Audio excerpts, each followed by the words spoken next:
I know it's following me. I can feel it.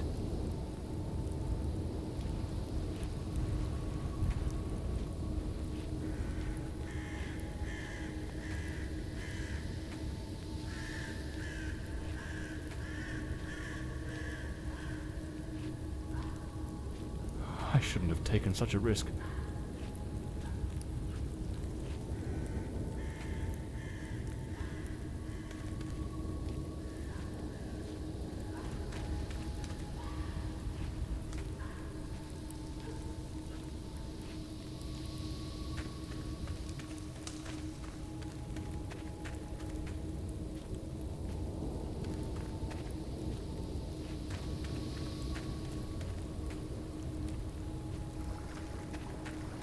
Sound.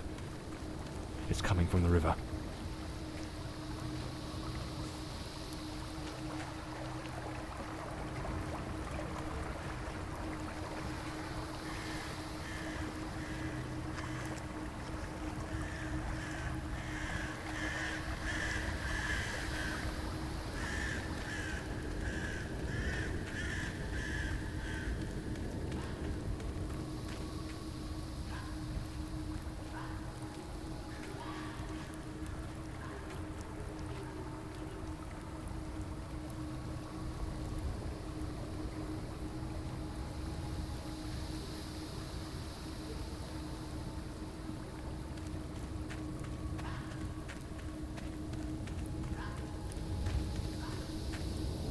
If it catches me, it will show no mercy.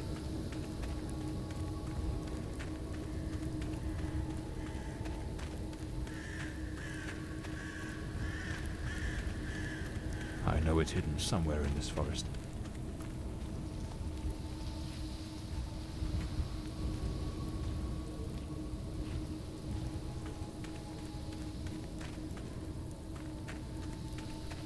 I should be able to see its light soon.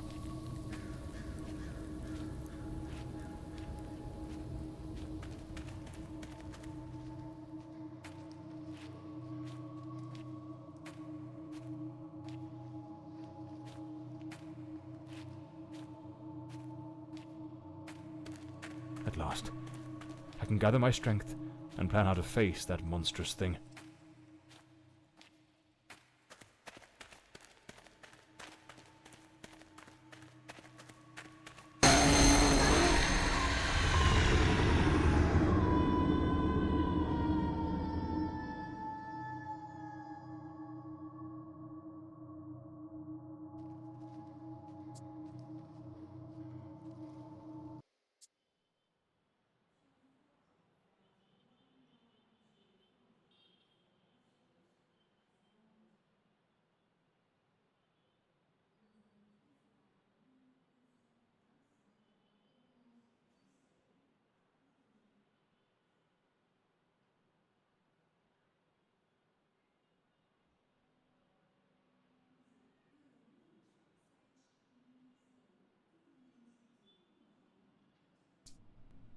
The name's John Morley, private detective, and today is a momentous day. After enduring the most exquisite tortures at the hands of those blasted nurses, and being pumped full of enough medicine to fell an ox, today I'm finally free. Who would have thought that the case of the Red Shoes murder would end the way it did? A stormy night, soaked to the skin, wrestling that brainless killer on a rooftop. Then a slip and a 5-story plunge. It appears you're awake at last. We had considerable difficulty rousing you earlier this morning, so I deemed it best to let you rest a while longer. I bring you good news. The latest test results are favourable, and the doctor has authorised your discharge. You are now officially ready to go. I have placed your belongings on the table. Oh, and a lady stopped by this morning with some clothes from the dry cleaner.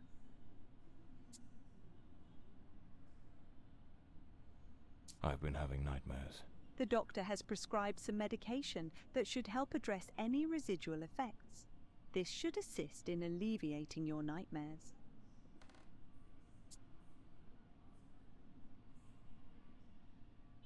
So I'm better now. Yes, you are much improved. Both your physical and psychological assessments have been satisfactory, and there are no impediments to your returning to your normal life.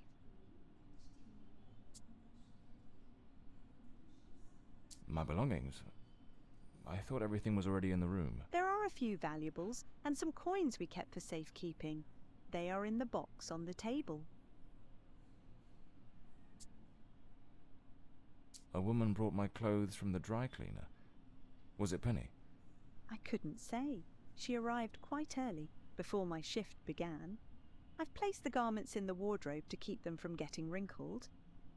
Now, if you'll excuse me, I have other patients to attend to. I wish you all the best.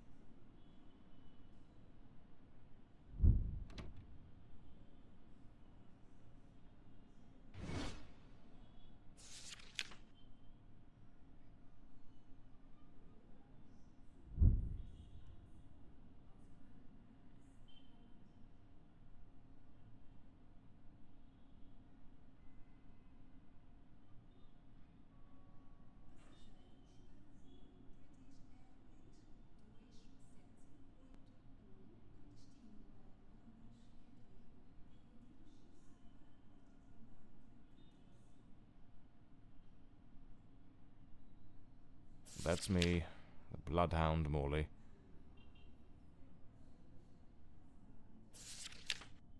Story of my life. Nearly broke.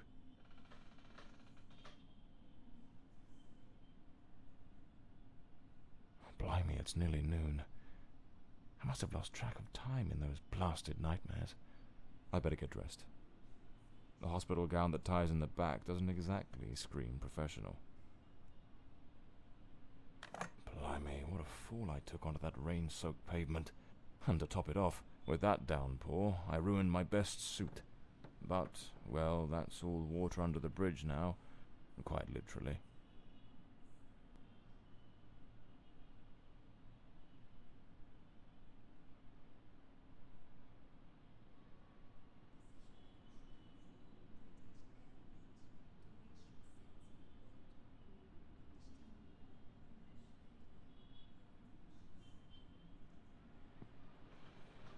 This note's from Penny, my secretary.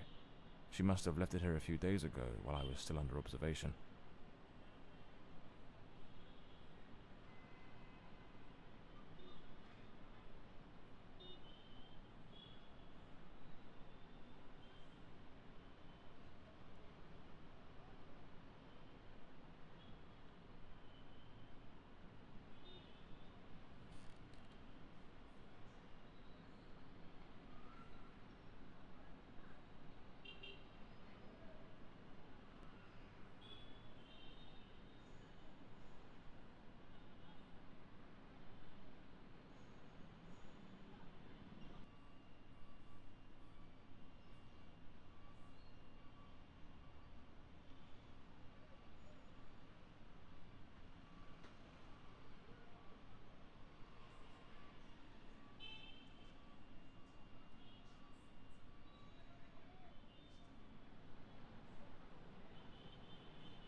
Damn it, Penny. I don't blame her, though. I'm a right mess. I've managed to lose the only two things that kept me grounded. Her sound advice, always spot on, and the faint hope that these do a fine job of hiding any belly. Can't complain about that. Well-structured shoulders, nicely padded. Looks brand new. The collar's pristine. I usually use the Windsor knot. I should get myself a pair of derbies, or brogues. They're much more comfortable. Besides, if I slipped, it was because of those damned hard soles. So the mystery woman who took my clothes to the cleaners was Penny after all.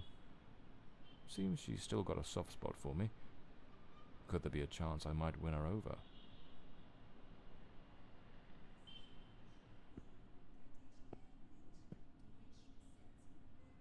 Trench coat and fedora hat. Every detective's must have.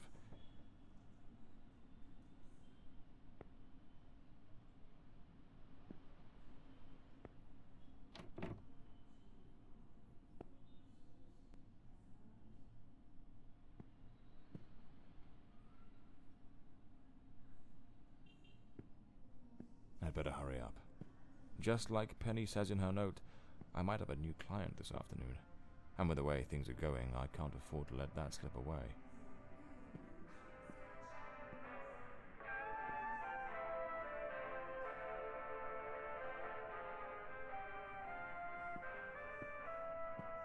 All right, let's get moving. Today's the first day of the rest of my life.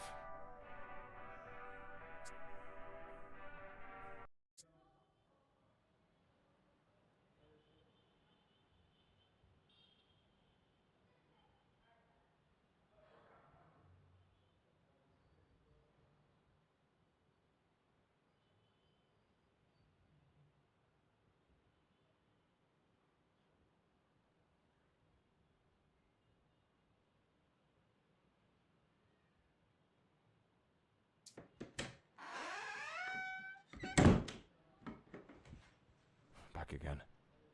Feels like stepping into a forgotten paradise.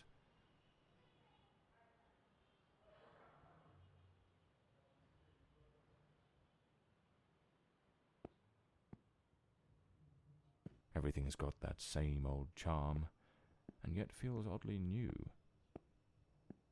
This hospital stint's given me a bit of a new outlook. Maybe I'll take it a shade easier from now on, sticking to cases that don't demand a trip to the morgue.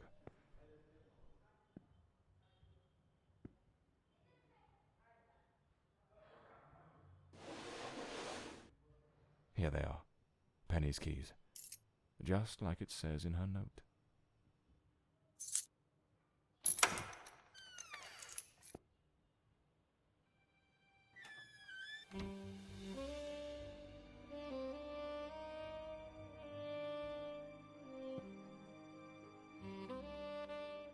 Even the coppers missed it. The slant on the letter E.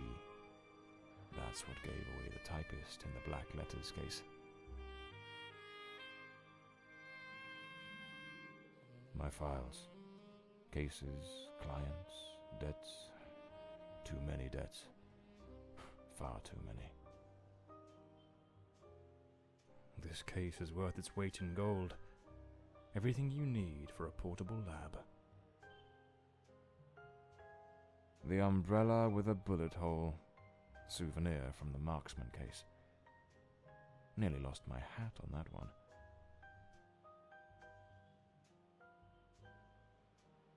This one's a favorite. The jealous lover solved everything with a few blows from an ashtray. Brutal, but effective.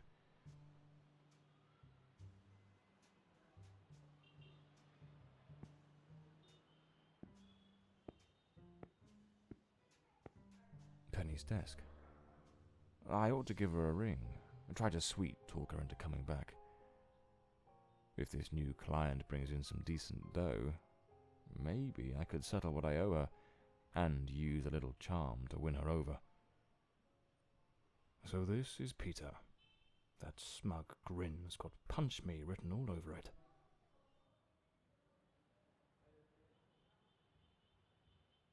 The murder weapon from the cadaver collector case.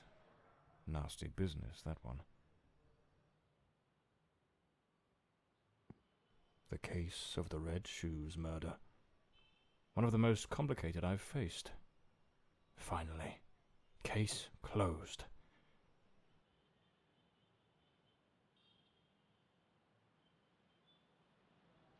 My desk, strangely tidy. Normally it's buried under papers, notes, bits of evidence. Penny must have wanted to leave everything spick and span before she walked out on me. Another one of my cards. But this one has my last name circled.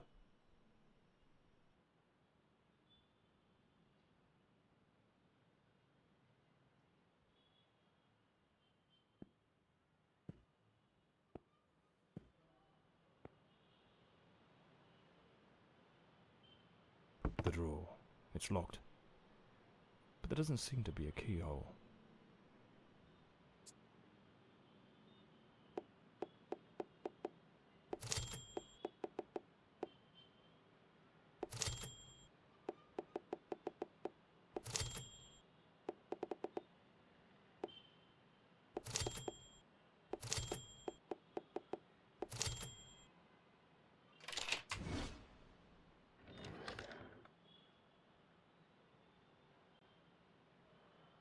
the Scarlet Page.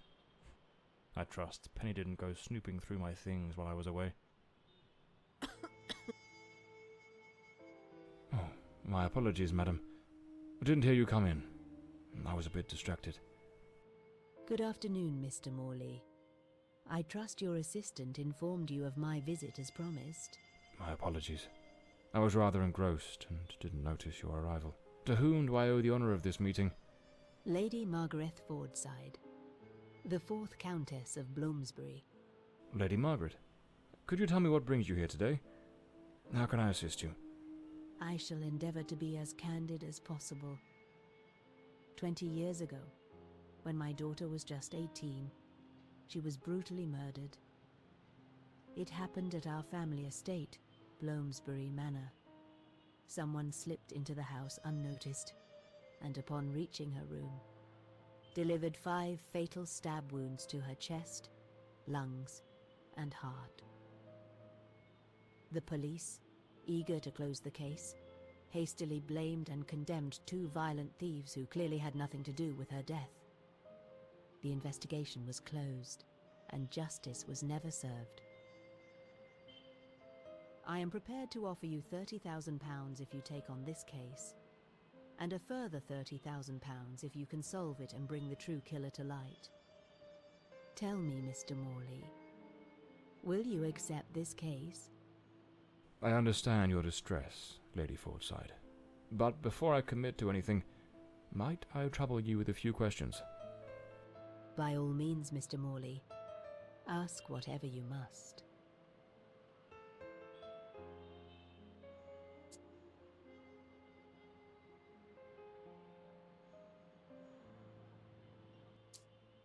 A case that's been cold for 20 years.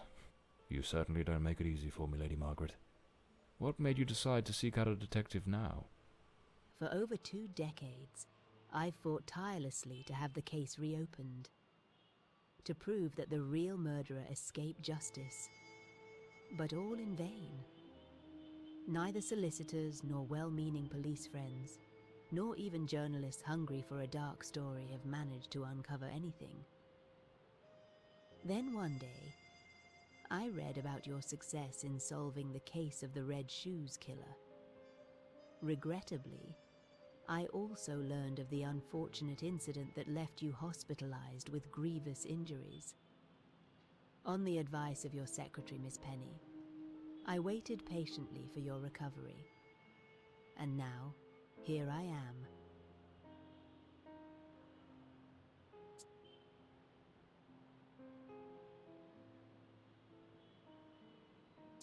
Tell me about Bloomsbury Manor. Do you still reside there?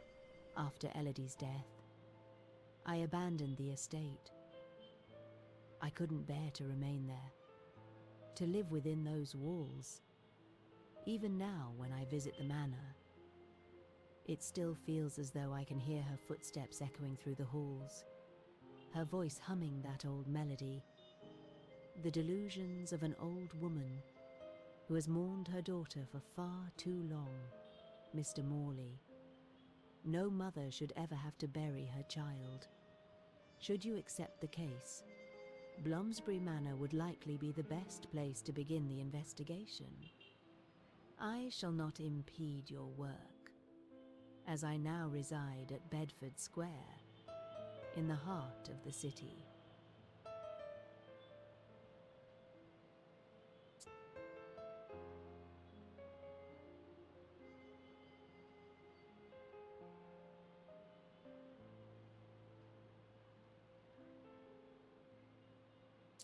Tell me about the men the police arrested. Why are you so certain they weren't guilty? 2 days after the murder, the police arrested a pair of violent thieves who were terrorizing the county at the time. Though they swore their innocence in my daughter Elody's death, their criminal record completely undermined their defense. Seizing the opportunity, the police locked them away for their other crimes, and the case was closed. But what has always struck me as suspicious is that nothing was stolen on the night my Elody was killed. If those thieves were truly the culprits, why would they murder her and then leave without taking a single piece of silver? It doesn't add up, Mr. Morley.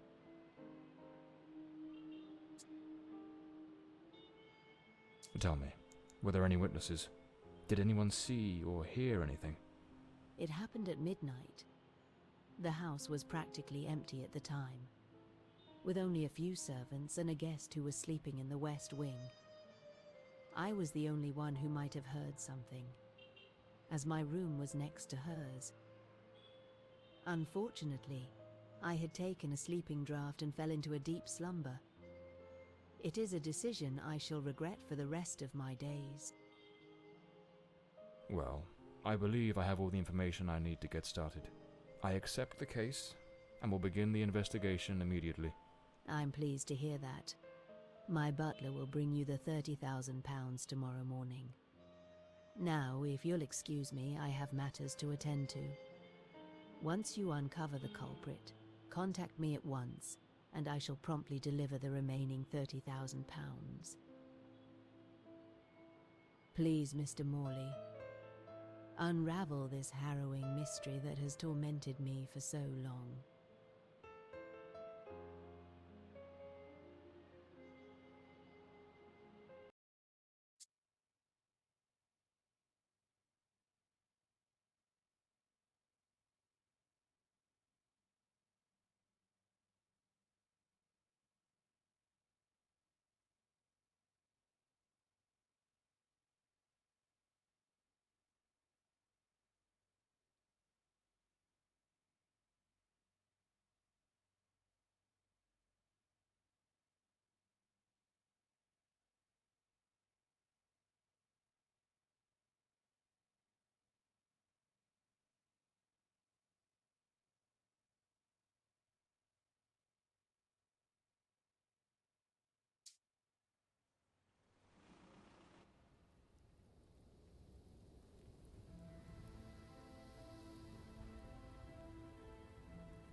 As I made my way through the dense forest path, a haunting silence enveloped the air. It was as though the very night of the crime still lingered here, shrouded in an eerie calm. The manor stood before me, its facade as inscrutable as the shadows that danced in the moonlight. Every step I took felt like a step deeper into the heart of a mystery that refused to be forgotten.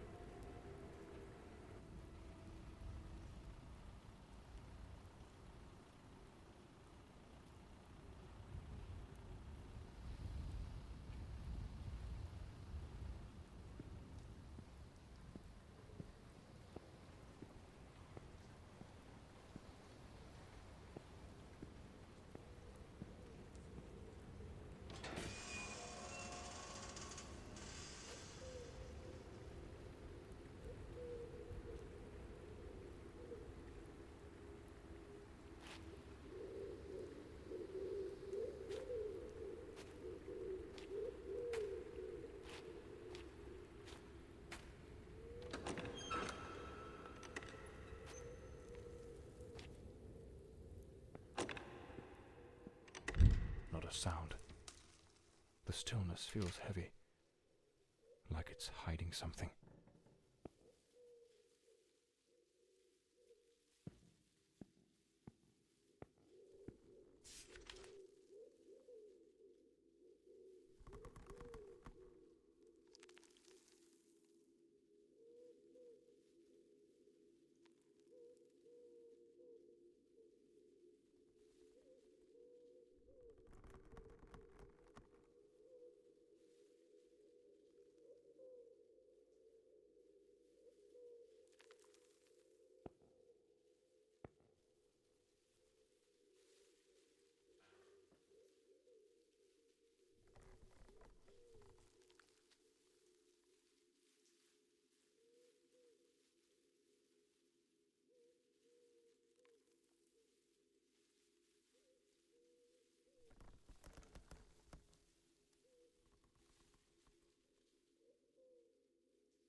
It seems Elody had a passion for art, but her style wasn't exactly well received. Disturbing from the looks of it. This painting, it's rather grim. There's something deeply unsettling about it, almost like it carries a shadow of its own.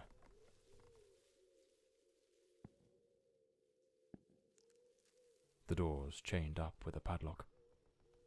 Looks like I'll need to find the key.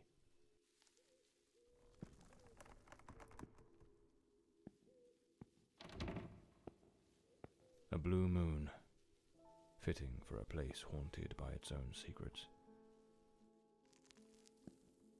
Looks like the Countess left this for me. It could be useful for getting around the place.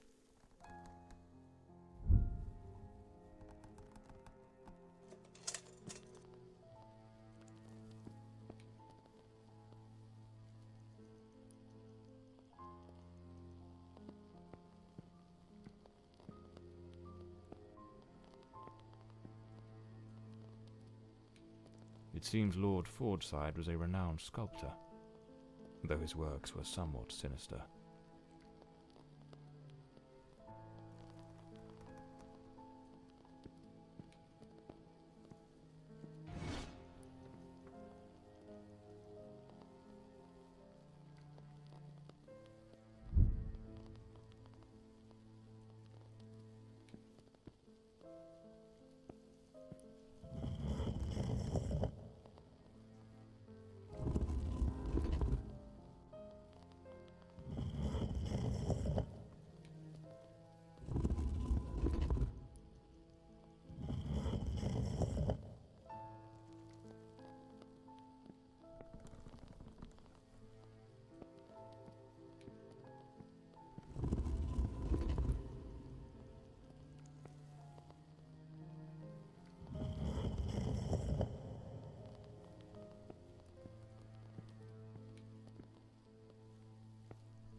A globe resting in a beautiful wooden stand.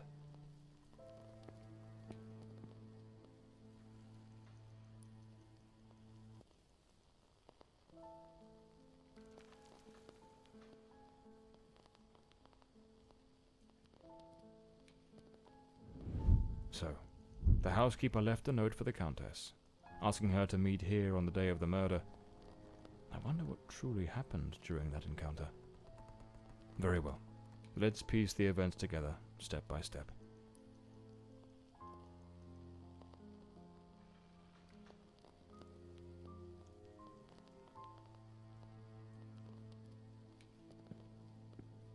Looks like this is the Fordside family book, showing some of their ancestors.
The Fordside family crest, a rampant dragon, a time-honoured symbol across European heraldry, particularly among the English and the Welsh.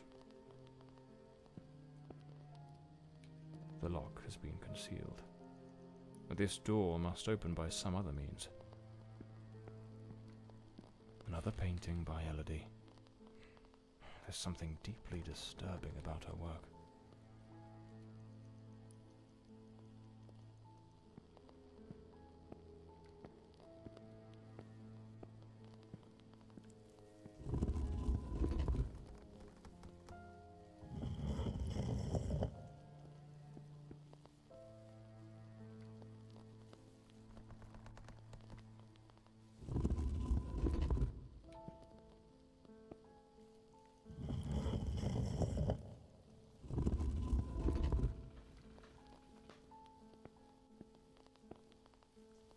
Two chairs, one of them knocked over.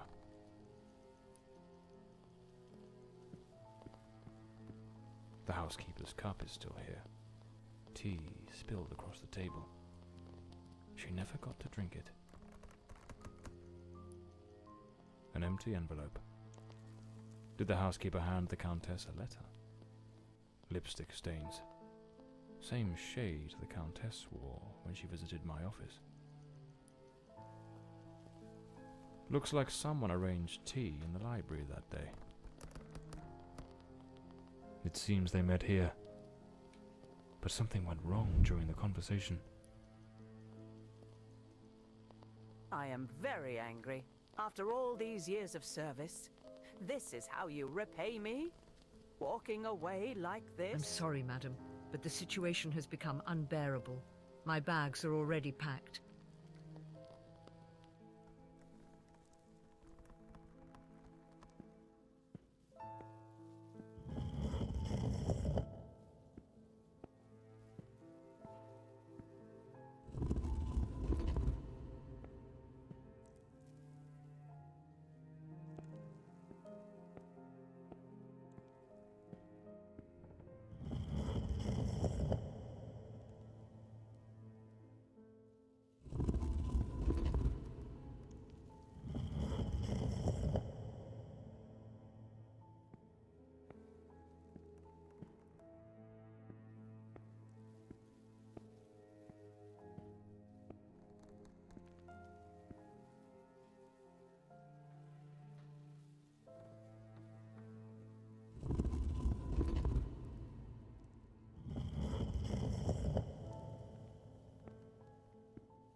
The Countess threw the housekeeper out in a fit of rage. In her haste, the housekeeper forgot one of her bags. What was it that unsettled the housekeeper enough to abandon her post so suddenly?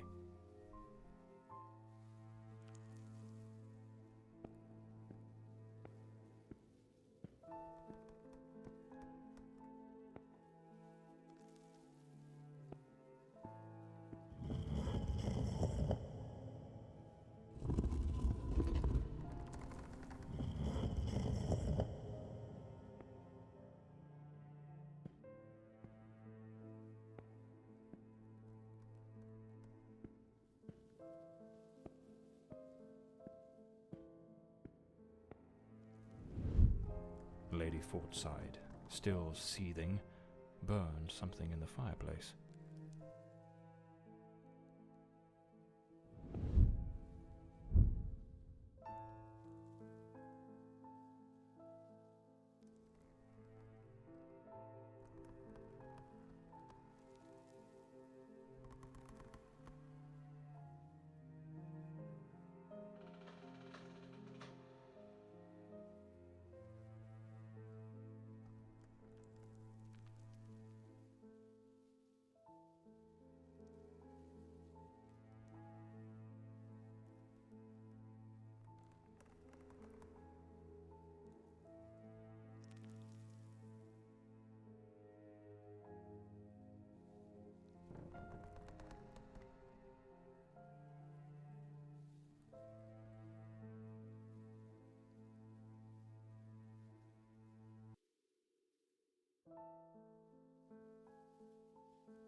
The housekeeper resigned. Seems something, or someone, troubled her greatly. Enough to break the long-standing family tradition tying her to this place.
This must have been some sort of private study for the Countess.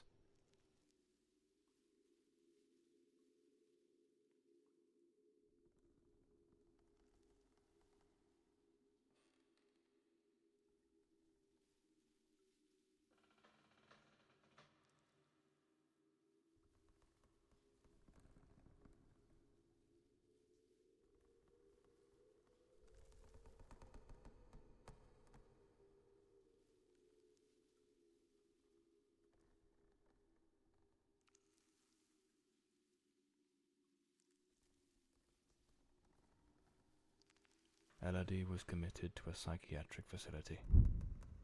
but she supposedly recovered from whatever ailed her.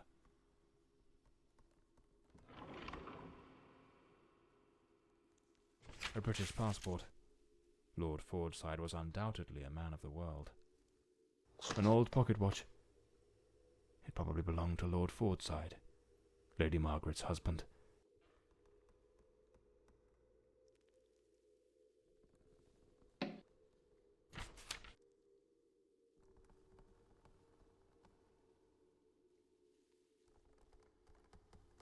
Lady Margaret and a young woman. I suppose it's Elody. They look happy. It was undoubtedly a better time.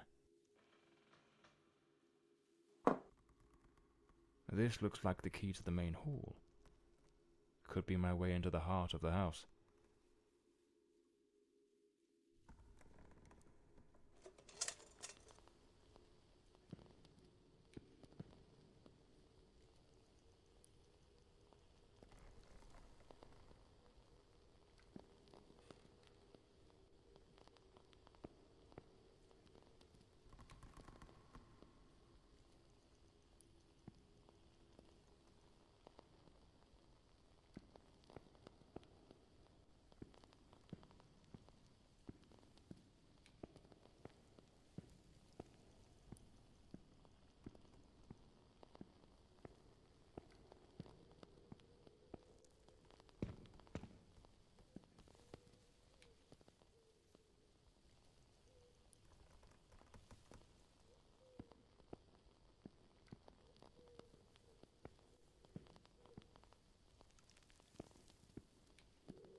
A blue moon.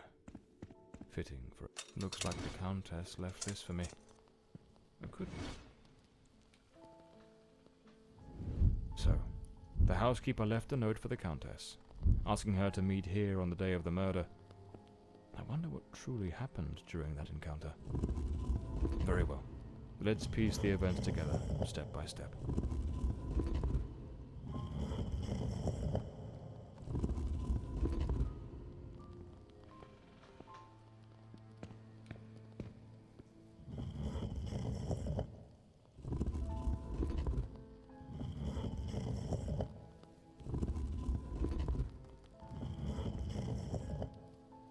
Two chairs.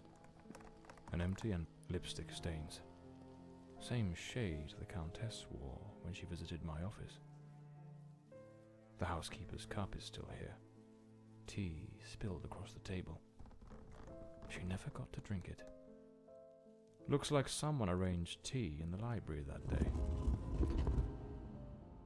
It seems they met here, but something went wrong during the conversation. I am very angry. After all these years of service, this is how you repay me? Walking away like this? I'm sorry, madam, but the situation has become unbearable. My bags are already packed.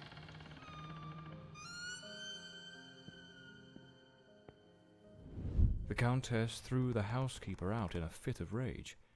In her haste, the housekeeper forgot one of her bags, a globe resting in a beautiful wooden stand. Lady Fordside, still seething, burned something in the fireplace.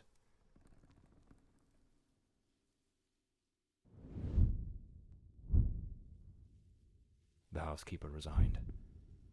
Seems something. This must have been some sort of... Elody was committed to a psychiatric facility. A British passport. Lord Fordside was undoubtedly Lady Margaret and a young woman. This looks like the key to the main hall. It could be my way into the heart of the house.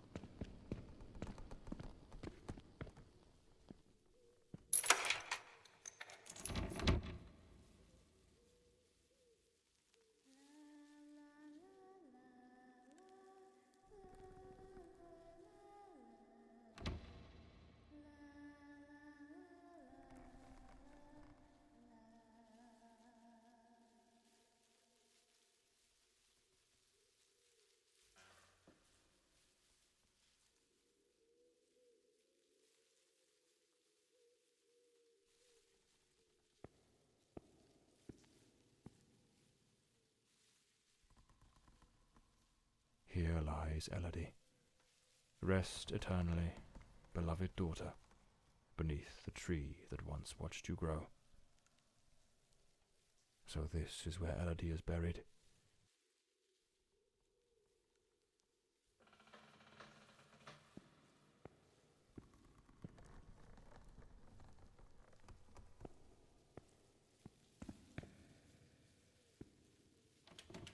This door is locked as well.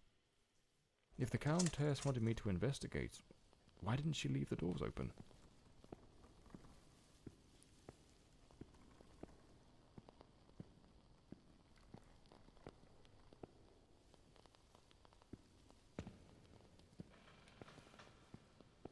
Layers of dried oil paint, left untouched for 20 years. It's as if time stopped the moment Elody laid down her brush. Feels like the room's holding its breath, waiting for something to stir. Looks like some sort of clue. Trace the tree's journey from birth to decay. Follow the path of the artist in a thoughtful display. Arrange the 4 stages and the door will obey. Unlock the path ahead as art lights your way.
Lady Margaret took special care to secure the house, restricting access to certain areas.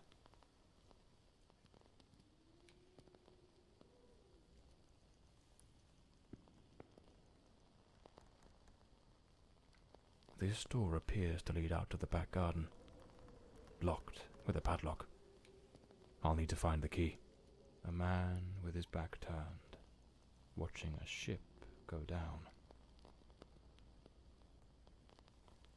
Looks like the last painting Elody was working on was of a ship at sea. The whole gallery is filled with maritime references. She seemed quite obsessed with it. A grand ship on the open sea.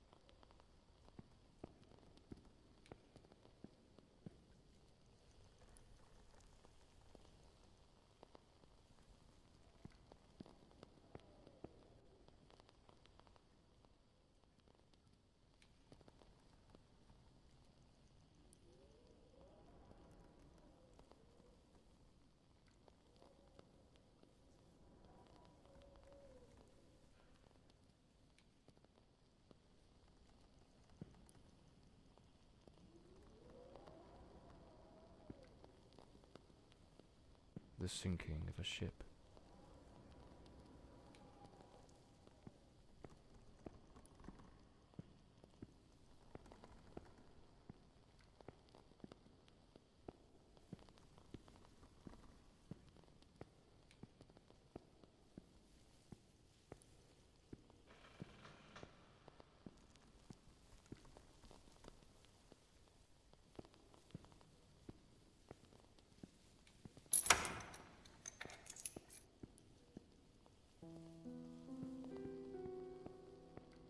A young woman screaming in the middle of the darkness.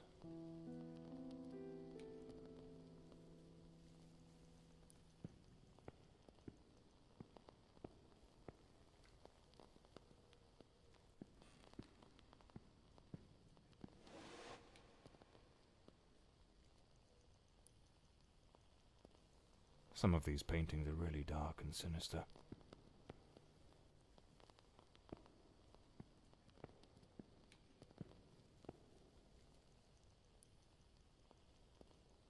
This looks like Elody's diary. Let's see what her last entries reveal.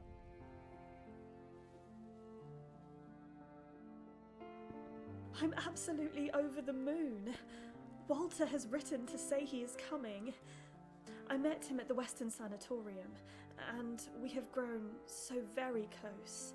He was there recovering from the trauma of a shipwreck, where he tragically lost his companions.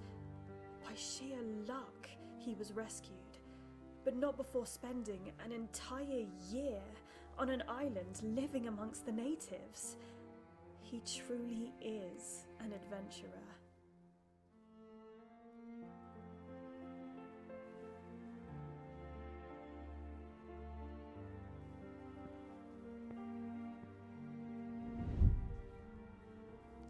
I'm so happy.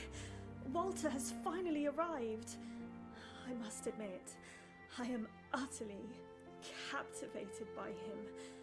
I invited him to visit, and he gave me his word he wouldn't fail to come as soon as he was able to leave. And now he's finally here. I can scarcely contain my joy.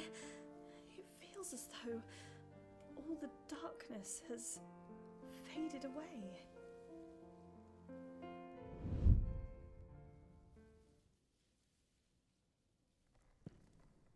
They looked so in love. So happy. I wonder what became of Walter after Elody died.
those poor souls. Tragedy seems to have cast a long shadow over this family.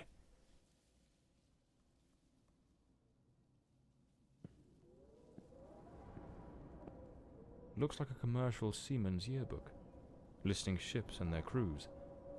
It's open to the pages under S. Damn it, it's not here. It's simply not here.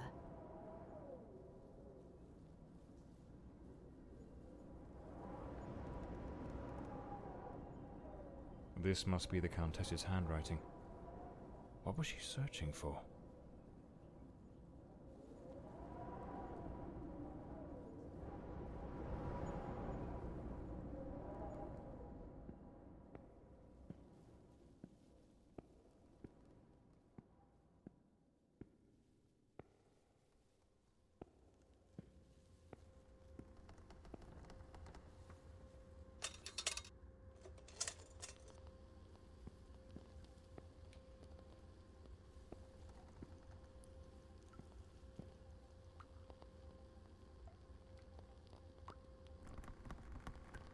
A boarded-up door.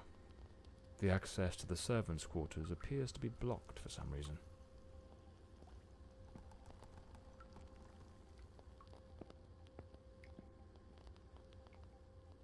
Something definitely happened here. Was it a struggle? These broken chairs. Someone must have held them to the ground with great force. Some of these tools have been bent, likely trampled over.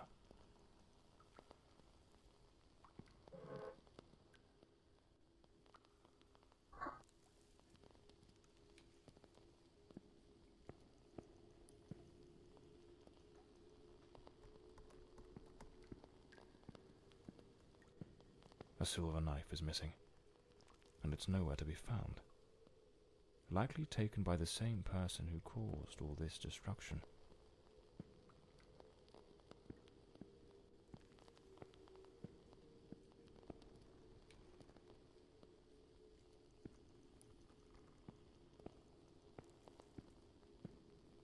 It looks like this vase was shattered. Not just dropped, but smashed with intent.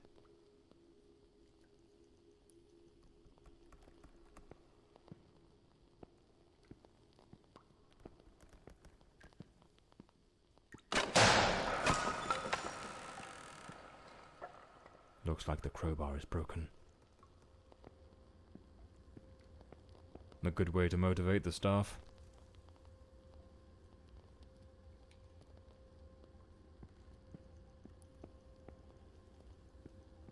A backgammon board. One of the oldest board games.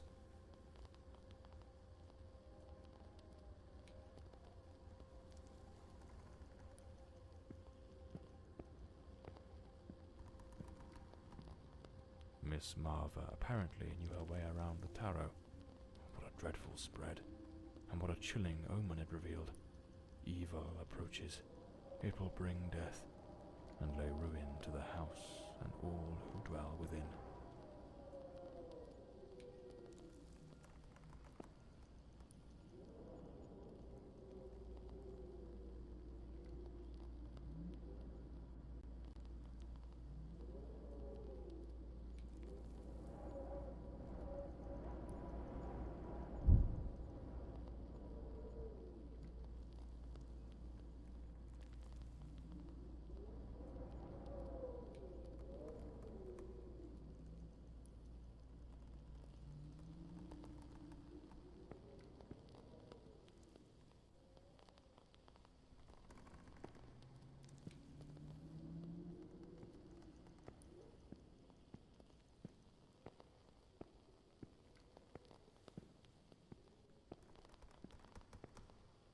The young maid was an avid fan of actor Valentin Rudolph.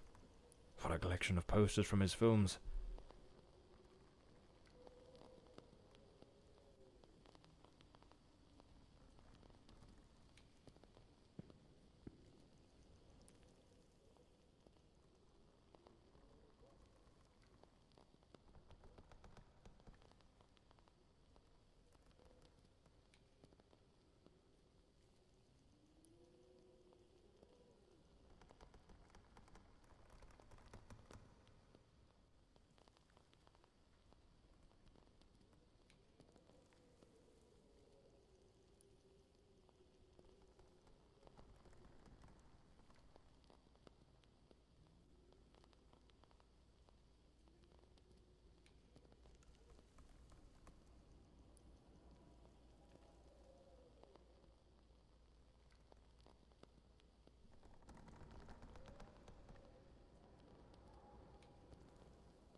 A doll pierced with an awl.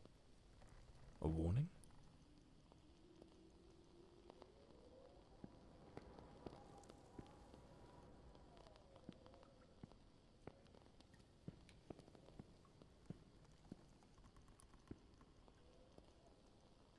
No doubt. This is the cook's room.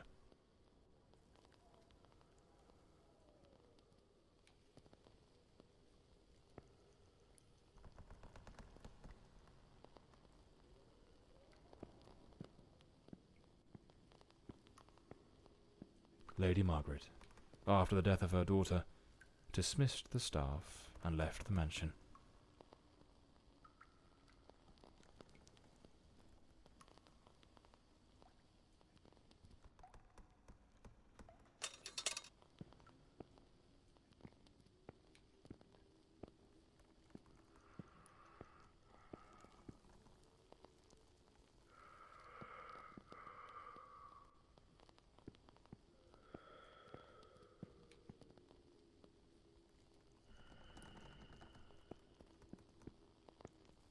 A pair of blood-stained scissors stuck in the sink basin.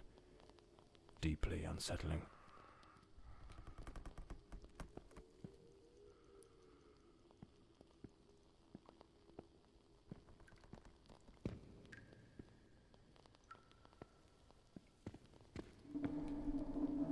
Is there someone else in the house?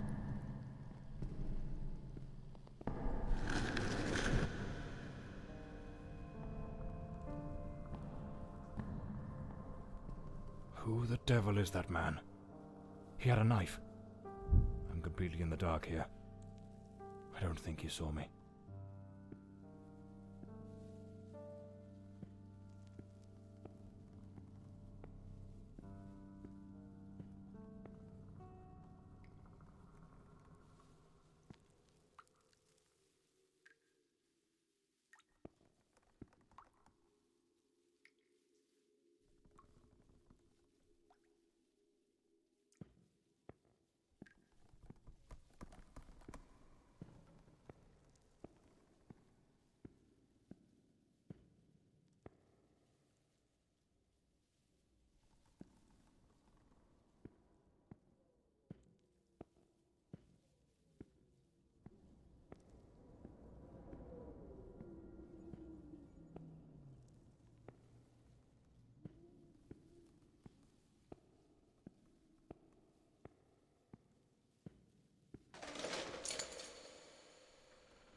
Another boarded-up door. The question is, was it sealed before the murder? And why?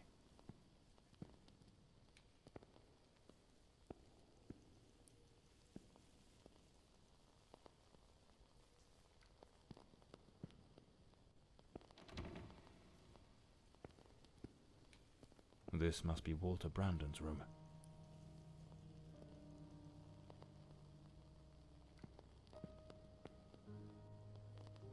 A model ship.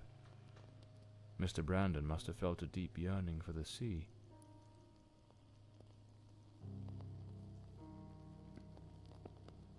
A compass and a sextant. Tools of a sailor. An empty bottle. It smells of good rum. The diary of Walter Brandon. Perhaps it holds some clues about who he was, and what his involvement in this case might be.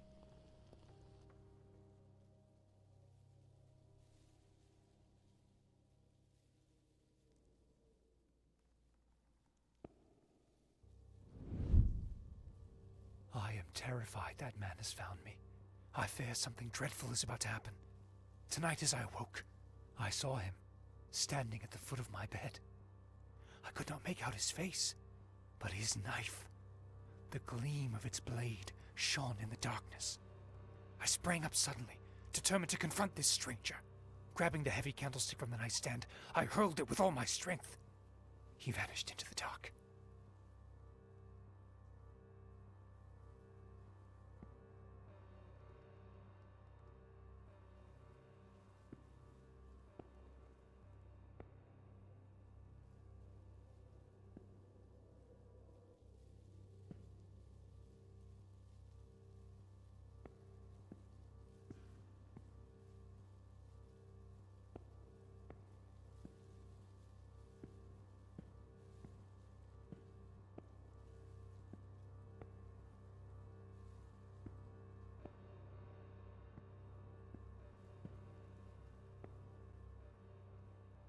The painting of a ship, unmistakably in Elody's style.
Coming here was a grave mistake.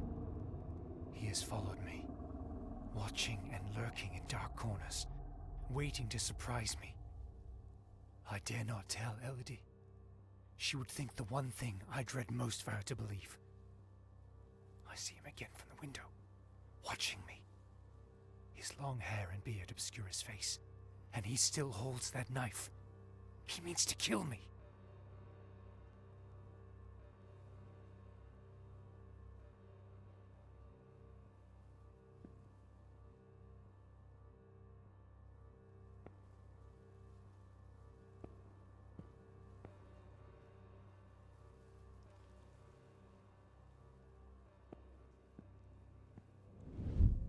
I am losing my faculties. It is best I return to the ship. Everyone seems to be conspiring against me. The housekeeper despises me, accusing me of misconduct. Perhaps I'm not a man of refinement, but I know what respect is. Yet this morning, as I awoke from my rest, she was enraged with me. It was of no use to tell her I had slept peacefully. An external maid who comes to clean was crying and accusing me of having approached her in an unseemly manner. I would never do such a thing. I am a sailor, a man of the world. I know how to conduct myself.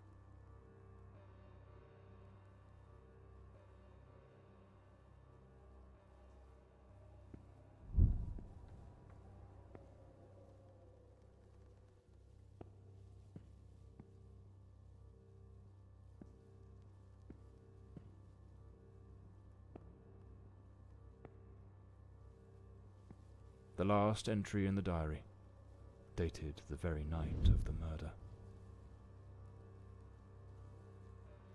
My beloved Elody, why can you not believe this poor sailor who only wishes to love you? I have left everything behind.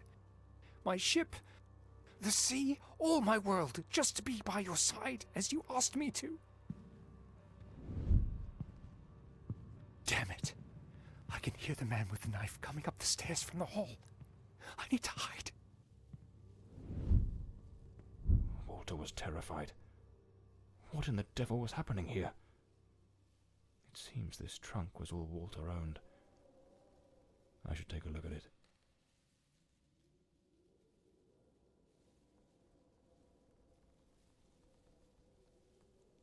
A photograph of Elody. No doubt Walter cared for her deeply. Seems I'm not the only one with a fondness for hats.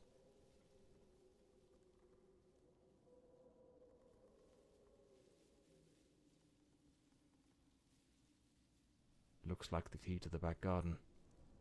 I better head back to the staircase gallery. Pretty sure I saw a door to the outside there.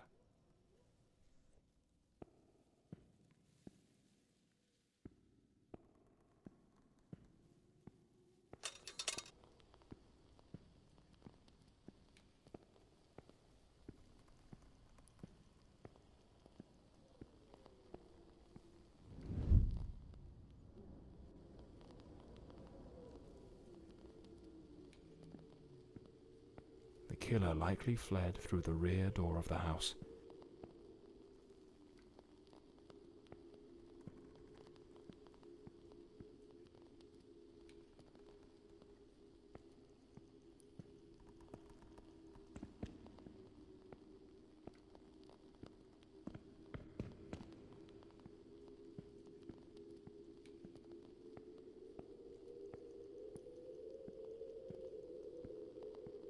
At that old fountain in the garden, now little more than a basin of stagnant water, one can still make out the faint impressions of bloodied hands. It seems almost certain the killer stopped here, in a hurried attempt to wash away some of the blood spattered across his body.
Here's the missing kitchen knife.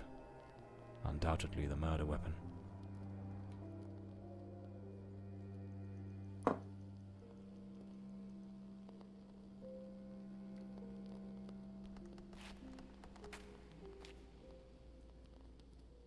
A filthy coat, soaked in some kind of blackened, hardened liquid, aged over time. Despite his injuries, the killer rid himself of anything that might incriminate him before fleeing the scene. The boots, the coat, even the knife. It's a chilling thought, but those very items remind me of the figure seen lurking near the manor, the same figure Walter Brandon spoke of with such dread, and perhaps the very one who was said to have harassed the maids. That mysterious presence was, in all likelihood, the murderer of Elody Fordside.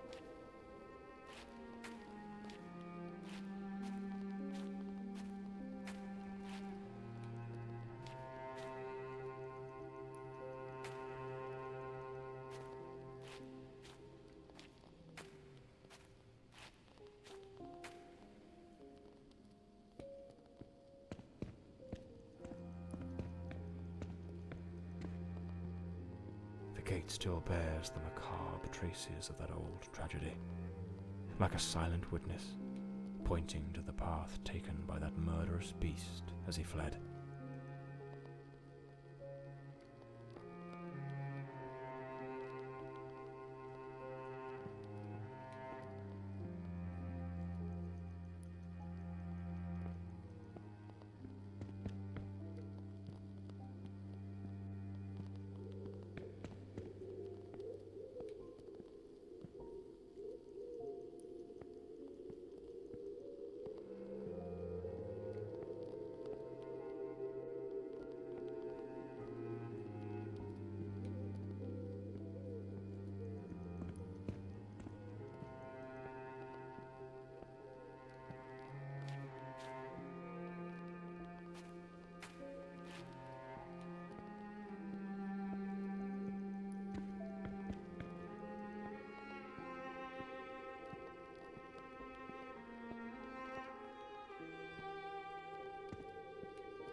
This ought to do the trick for that boarded-up room upstairs, just by Walter Brandon's room.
Unlabeled liquor bottles. The damp and the passing years have likely worn away whatever once marked them. A sharpening wheel. Lord Fordside likely crafted his own chisels. Lord Fordside was a gifted artist, no doubt, but his work betrayed a dark and tormented soul. This unfinished fallen angel stirs in me a curious sense of unease, almost repulsion.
The door is locked.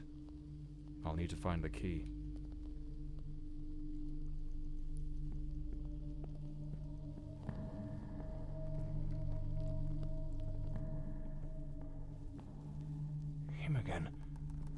Who the bloody hell are you?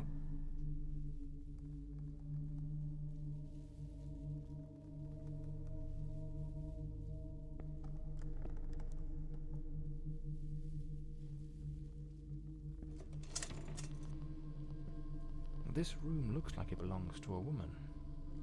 Lady Margaret, perhaps? The bed is made.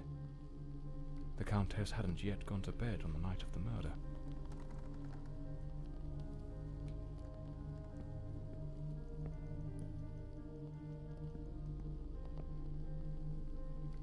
Seems Lady Margaret was reading in the chair that evening. The book's still open, right where she left it. It's a damn fine bottle of wine. No one in their right mind would open a vintage like this and leave it abandoned, unless something rather urgent interrupted the evening.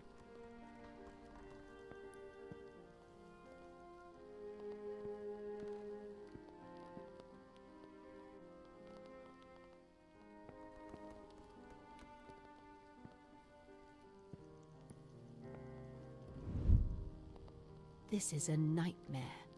I am deeply concerned for Elody. The housekeeper has long been warning me about Walter. I have made some inquiries, and nothing is as it seems. Elody remains blissfully happy with him in the house. I am at my wit's end. Since her return from the sanatorium, she has been positively radiant, a true beacon of light. They go out together and seem to have a splendid time. He appears very close to her. This is in stark contrast to the picture painted by the housekeeper, which is a complete contradiction.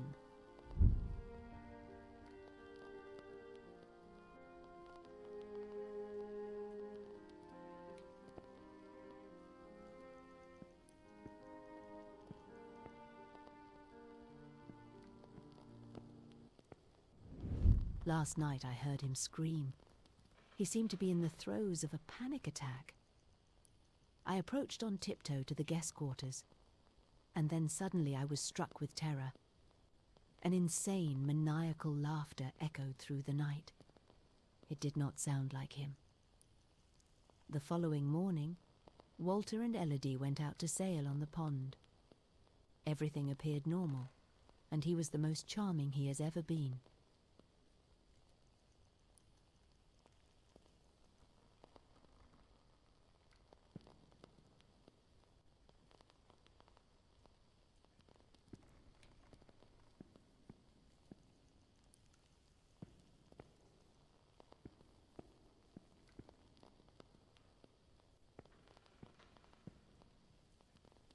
Something made of glass has shattered here.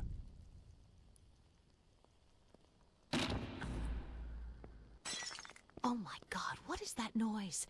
It's coming from Elody's room.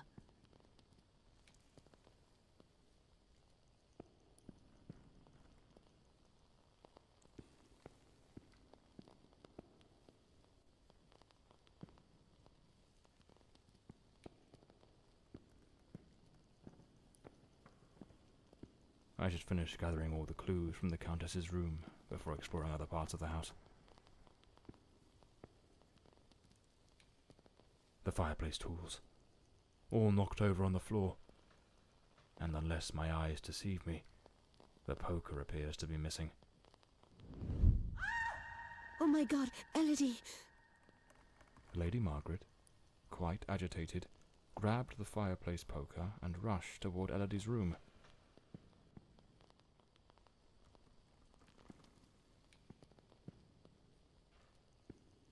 A key. Likely the one to Elody's room. Lady Margaret lied to me. She hadn't taken any sleeping draught that night. She could have heard the attack and rushed to see what was happening. Why did she hide this from me? The more I investigate, the more convoluted it all seems. I should head to Elody's room to search for answers.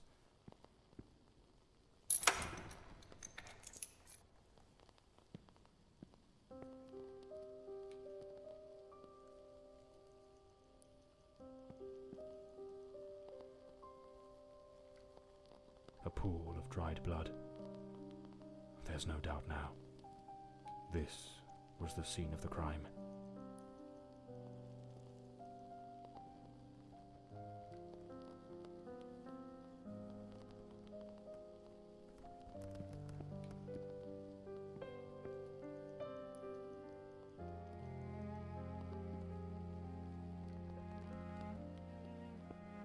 There was a struggle here, clear as day.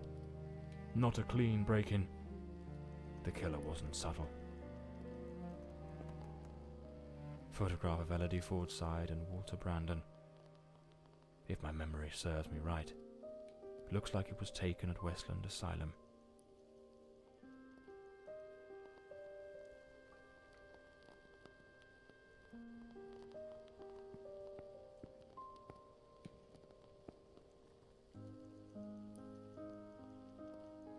A rag doll, tossed on the floor. I'd wager it used to sit neatly on the bed. Either it was knocked over in the scuffle, or perhaps Elody dropped it herself in the panic. Judging by the sheer brutality of the crime, we can almost certainly conclude the killer was a man of considerable build. The blood-stained coat, found alongside the greenhouse knife, suggests that the mysterious figure seen loitering nearby may, in fact, be the very same individual who committed the murder. They say the killer always returns to the scene of the crime. But 20 years have passed. Why now? Let's attempt to reconstruct the events, just as they might have unfolded that night, and try to understand precisely what happened.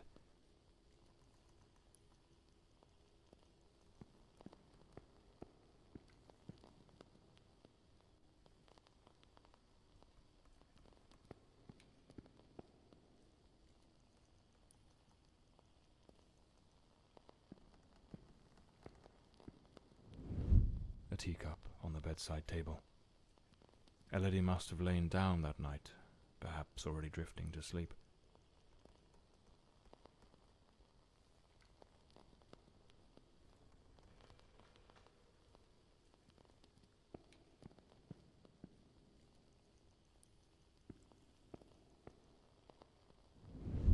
The door's lock, completely broken, indicates someone forced their way into the room, likely startling Elody awake.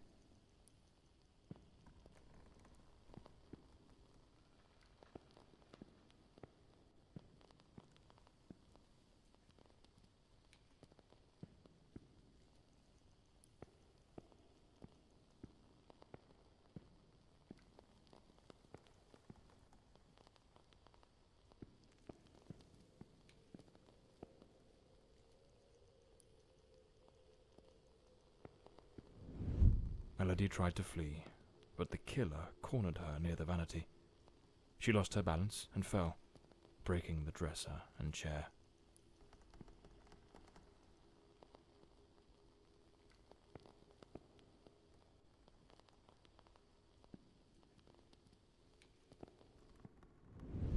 The killer dragged her to the bed against her will. In the struggle, one of the vases fell from the mantelpiece. On the bed, the killer stabbed her mercilessly, again and again, staining the sheets with blood.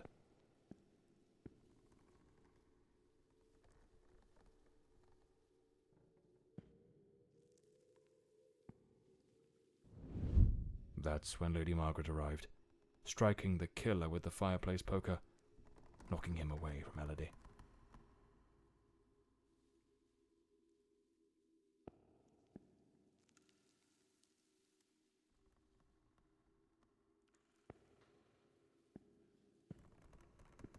Wounded, the killer fled the scene, but it was already too late. Elody was already dead.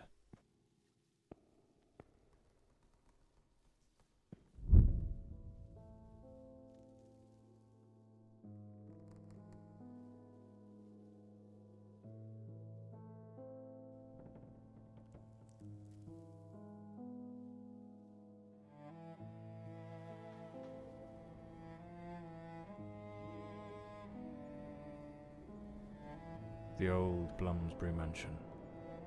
It choked my thoughts. It had that kind of sadness that seeps into your bones like old damp.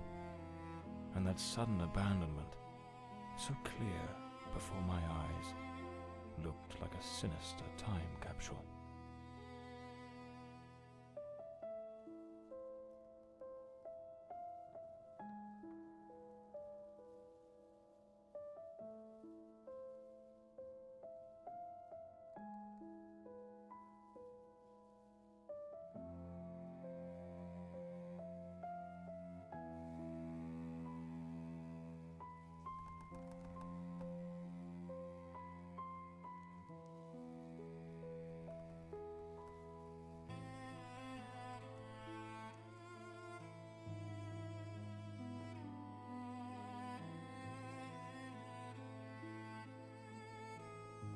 One thing was certain. My next move was to dig up answers about the man with the knife, and about Walter Brandon, the sailor from Westland Asylum, an old, forgotten sanatorium that, 20 years ago, was the scene of a meeting between Elody Fordside and that Brandon fellow.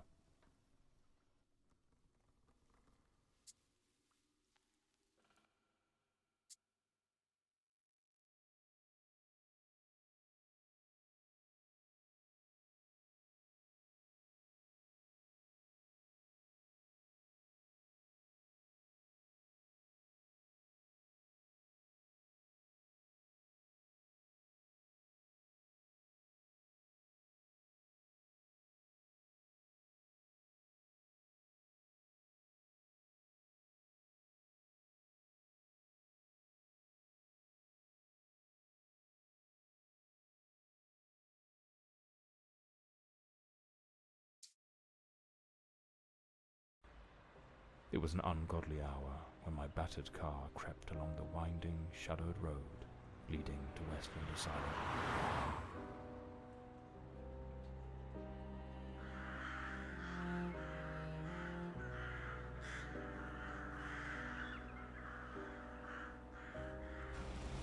But what I found upon arrival was disquieting. The building, forsaken for more than a decade, remained unedited. Was it some ancient emergency system defying the passage of time? Or was someone awaiting my arrival?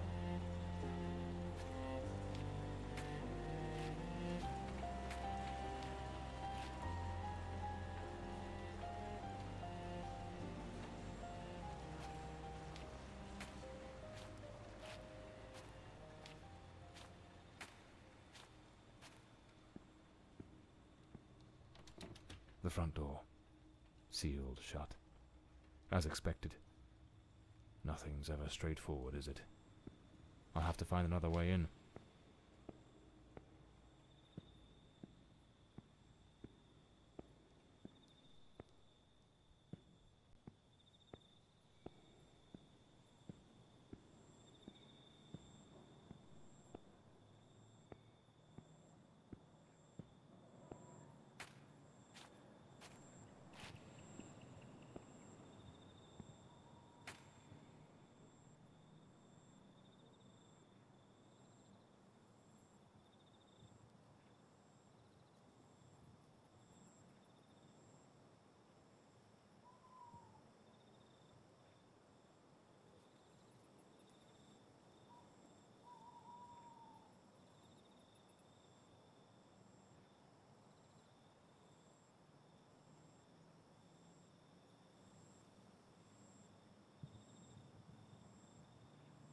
So, there's an alternative entrance, hidden somewhere in the wall of the asylum.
pitch black in here.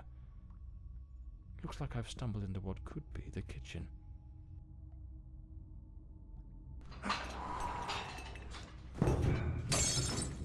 Damn it. The lantern. It's broken. I'll have to manage without it for now.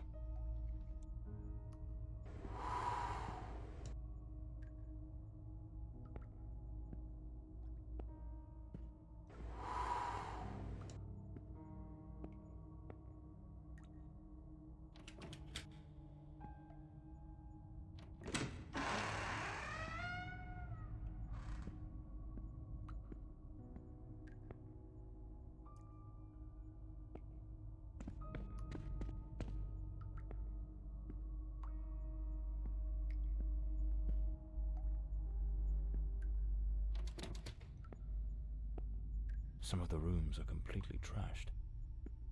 I didn't expect the asylum to be in such a state of decay.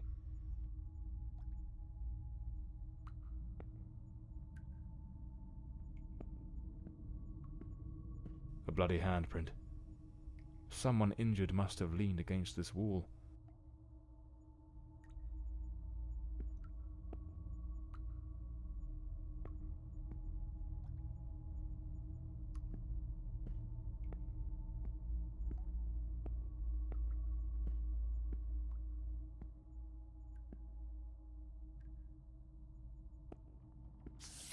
May 1922.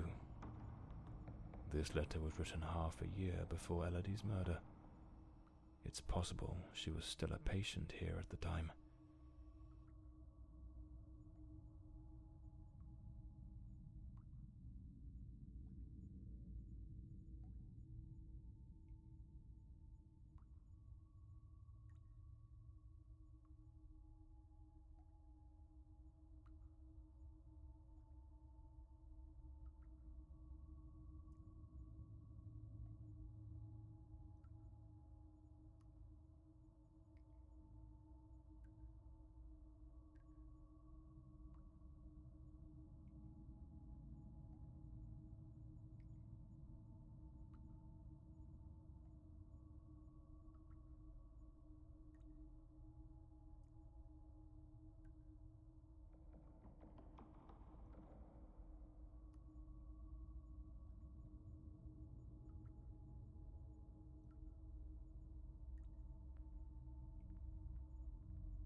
The nurses were genuinely concerned about the aggression of patient B03.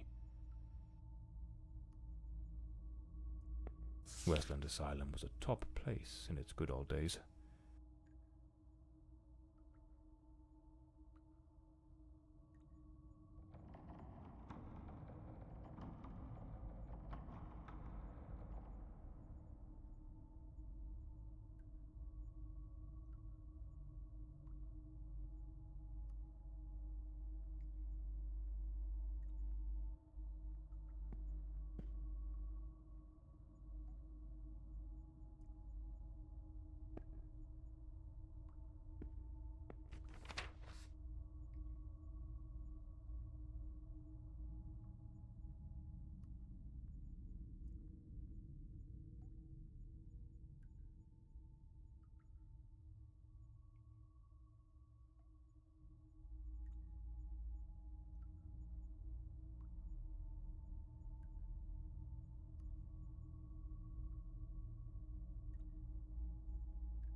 The asylum was shut down 10 years ago.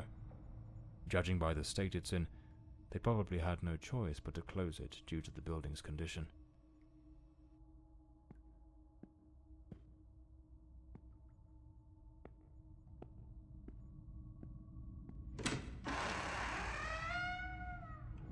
The girl? How is the girl? You mean Miss Elody Fordside? Don't worry, that bloke didn't lay a finger on her. But you took quite a knock. This is going to smart.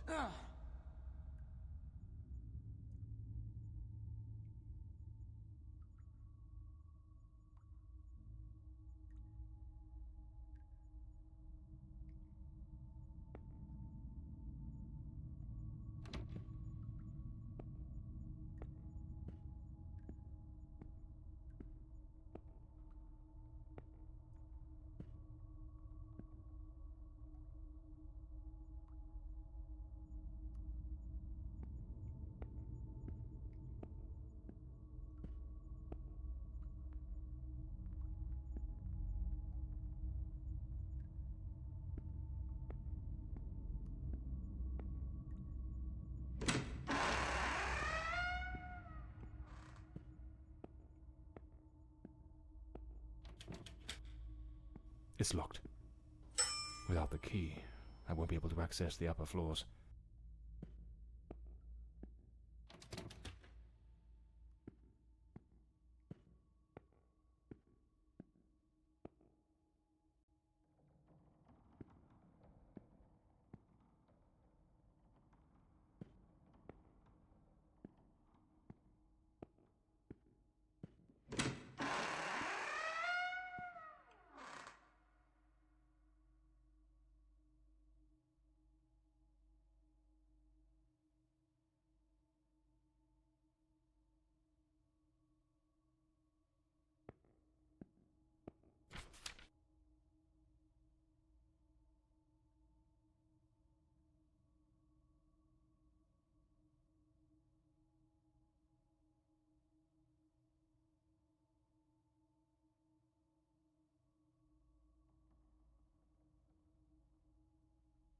I need to find Dr. Sheridan's office.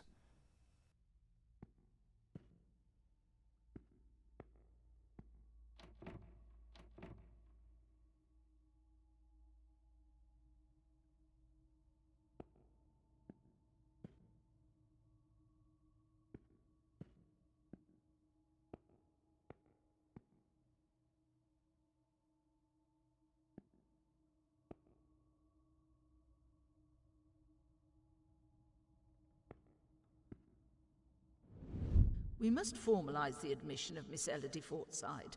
I have her file here. That girl? What do you think of her? I don't quite know. She seems a good girl. I do hope she recovers soon. I know what Dr. Mulder thinks of her. Oh, don't be wicked. You cannot tell me you haven't noticed. Have you seen the way he looks at her? Shh, hush now. Someone's coming.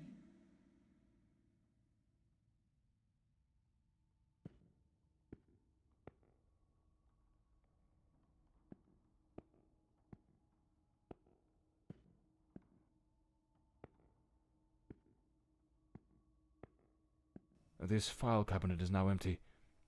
It probably held all the records of the inpatients.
Hello? Hello? Can you hear me? Mr. Morley, is that you? Lady Margaret? Mr. Morley, I'm so relieved to hear your voice. I've been trying to reach your office, but I couldn't get through to anyone. It's awfully late at night, Lady Margaret. How on earth did you know I was at Westland Asylum? Well, I was already in bed, truth be told. But there was something on my mind. A vital detail I'd forgotten to mention. I called your office, searched for you at the mansion, and when I couldn't find you there, I assumed you might be investigating at the asylum. I see. Very resourceful of you. Now tell me, what is this detail of such importance? Oh yes, of course. I almost forgot. You see, the truth is, I'm afraid that you're not alone. What the devil does that mean? Hello? Lady Margaret?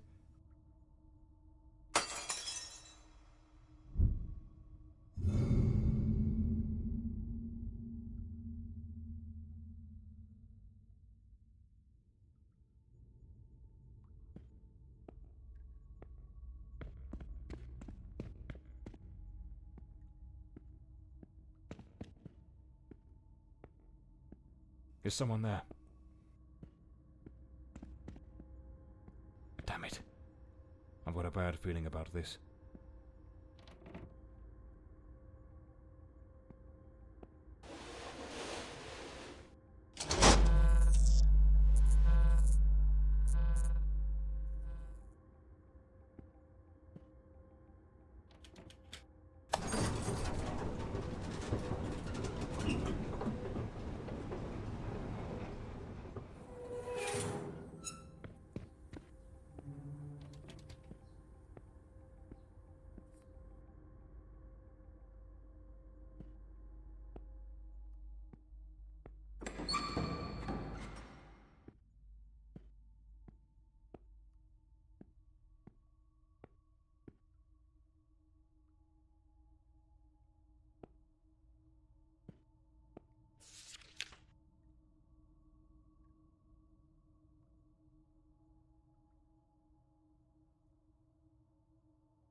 Internal report.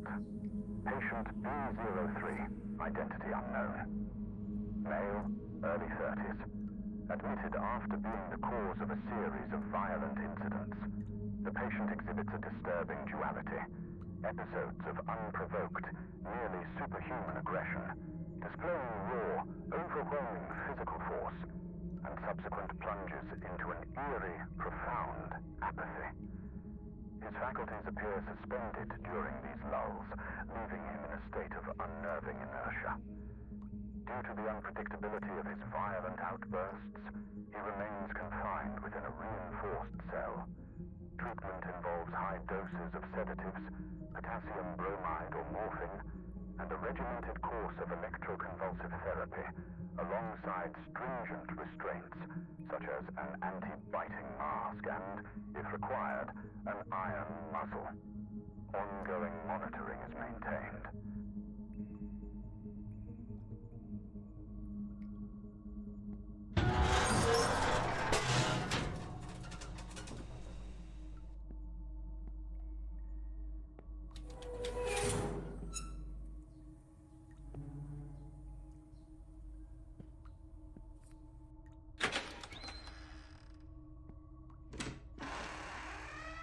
Internal report.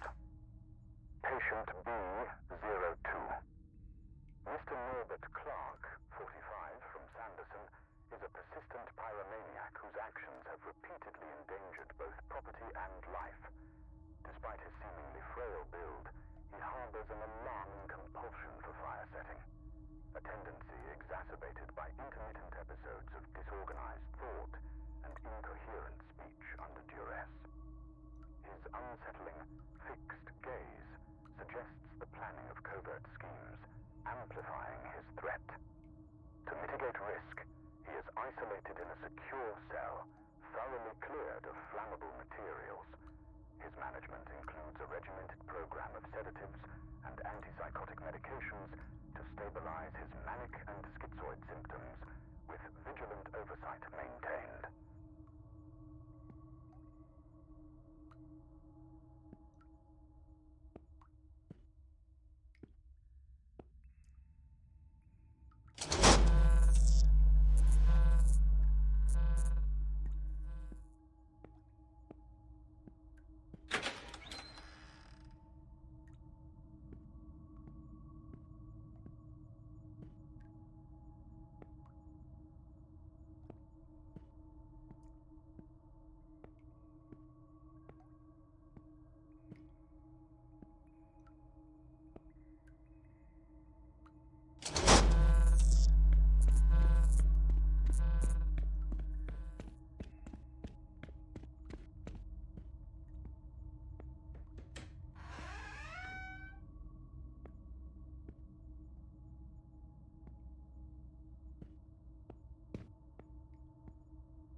This room gives me the shivers.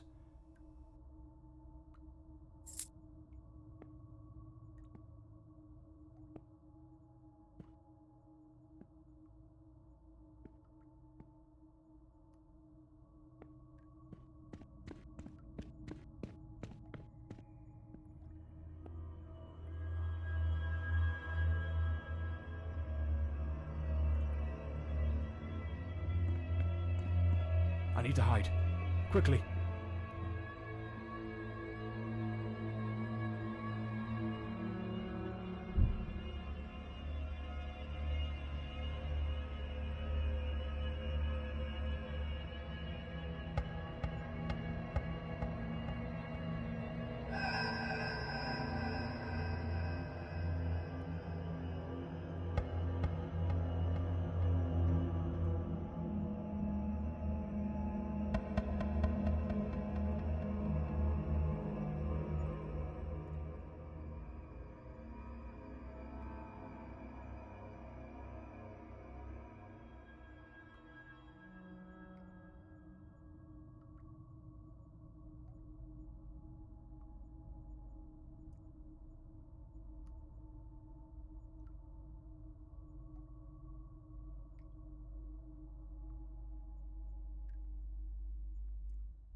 I need to hide. Quickly.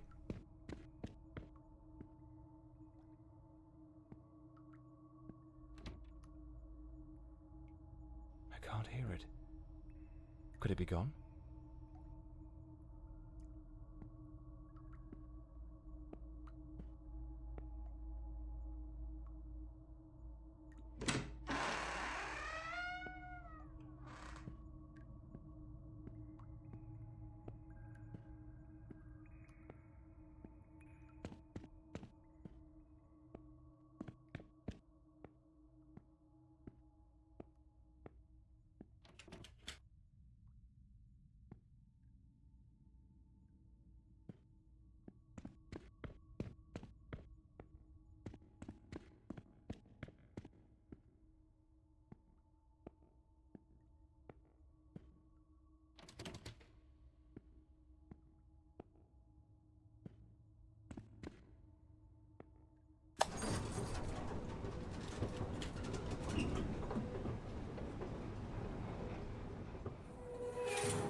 A maintenance uniform. Oddly well prepared. Not a speck of dust on it. Clean water, an apple, a bit of bread. The food's still fresh. A cigarette case, with a bit of tobacco still inside.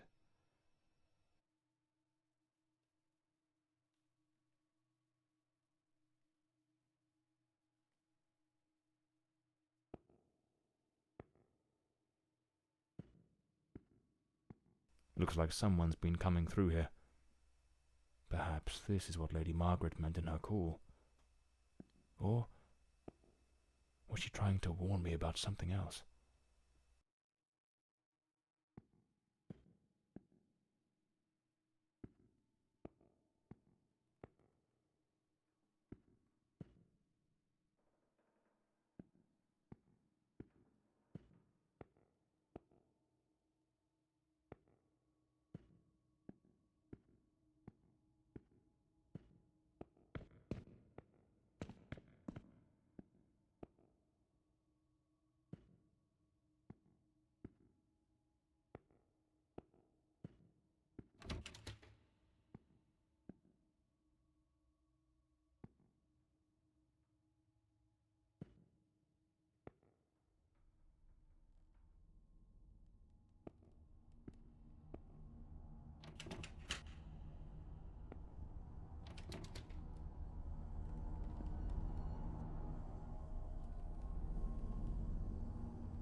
I'd rather not go through there. Looks ready to cave in at any moment.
Here it is. Dr. Sheridan's office. This is where I'll find Elody and Walter's records.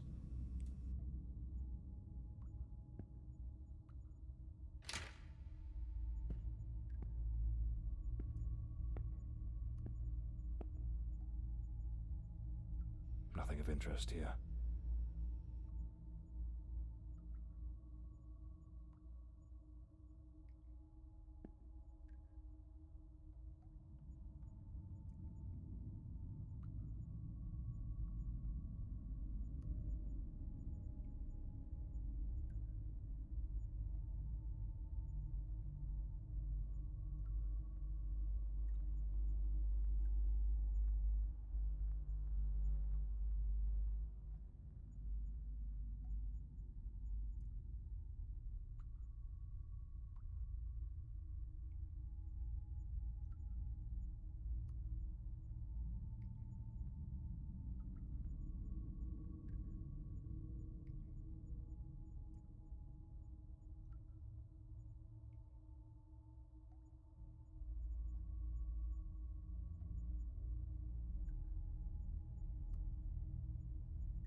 Elody's record.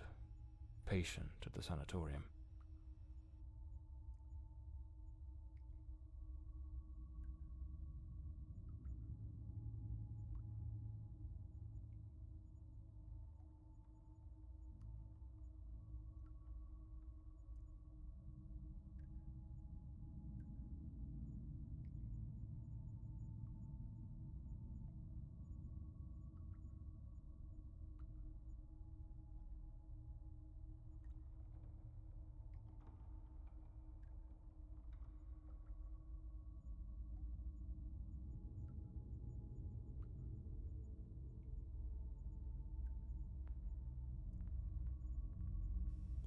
Wait. No, it can't be. There he is, in the photo. Dr. Sheridan in the center. And right next to him, it's him. The man with the knife. That wild mane, that unkempt beard, it's unmistakable. But what's he doing here? And he's holding a book. What was that noise? Sounds like something just came crashing down.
Impossible.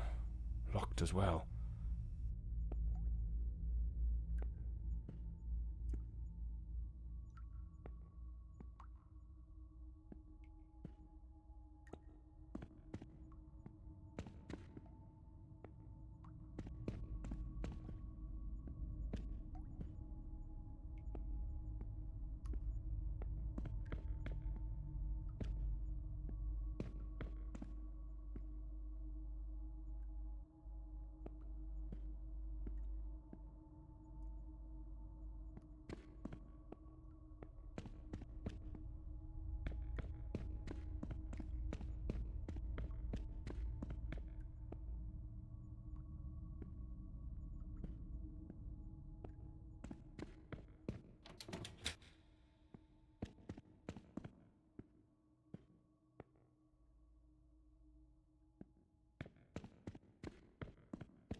The Adventures of Walter Brandon, the intrepid captain of the Stella Maris, braving the treacherous South Seas.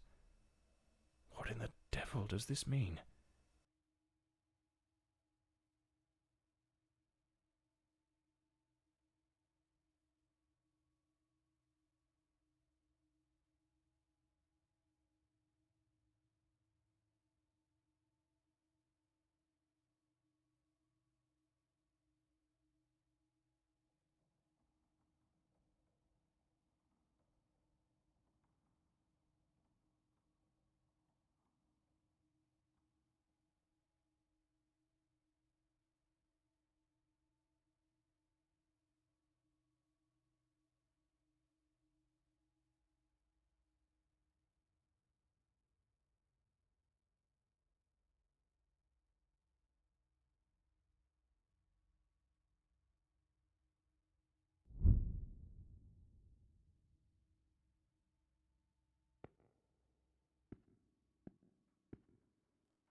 A ship's old helm, tied to the bed, as if it were the quarterdeck of a vessel. That hospital screen is positioned like the sail of a ship.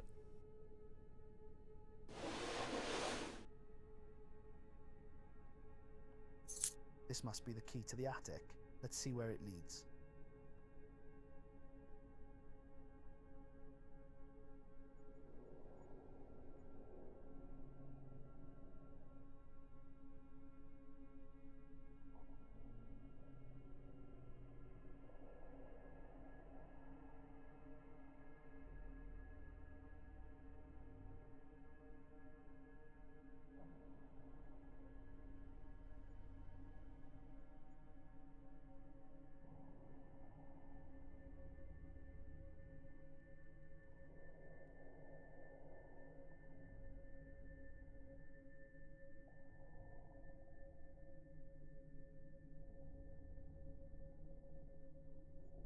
Stella Maris.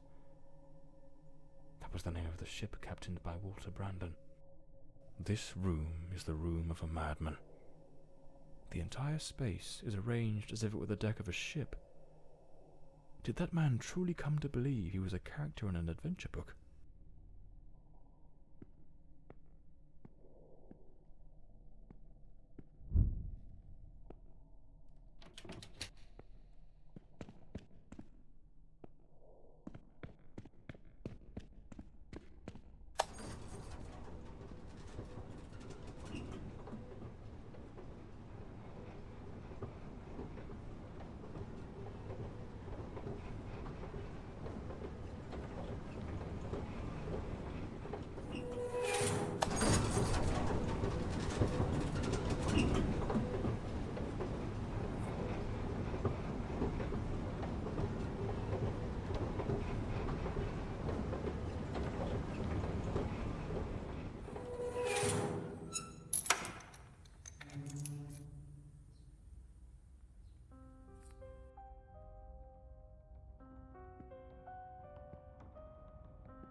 a pair of scissors and a comb.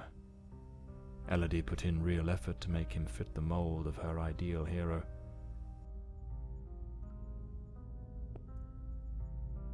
Hair on the chair, strands on the floor. This is where the transformation took place.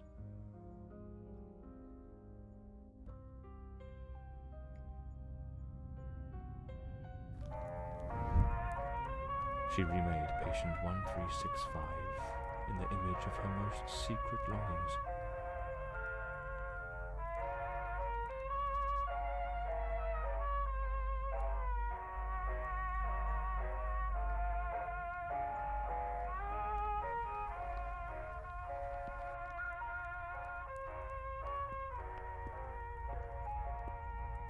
An alarm clock.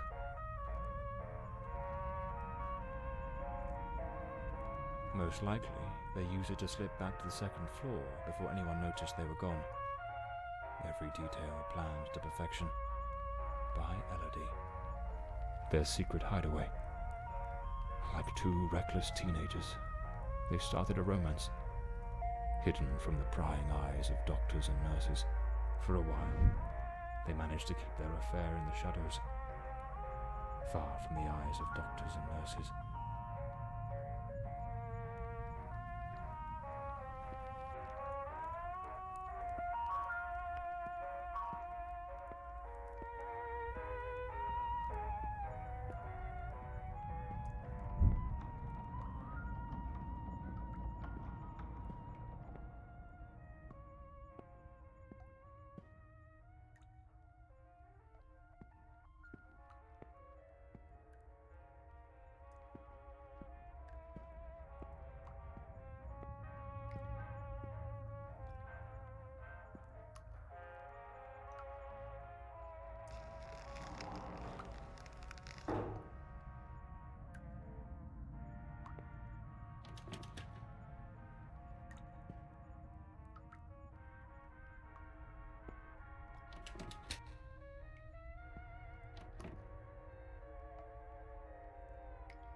The room has been decorated to resemble some sort of island in the South Seas.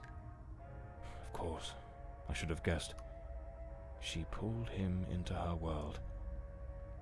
Elody created Walter Brandon. A draft letter, scratched out and full of corrections.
She goaded him into leaving the sanatorium. That man was desperately ill. But Elody's selfishness outweighed what little sense she had. She pushed him too far. If I pieced this together correctly, that Walter was never really Walter at all. There was another personality. She called it the Shadow, a dominant, dangerous force that surfaced again and again in his life. The threads are beginning to unravel, but I need to see this through. What truly happened to Walter Brandon?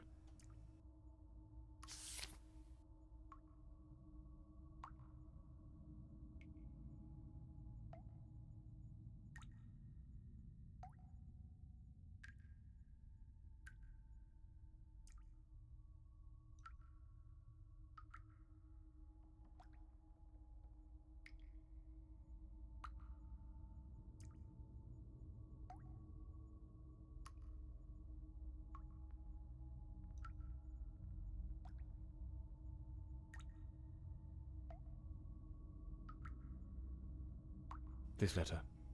At the very least, it's highly inappropriate.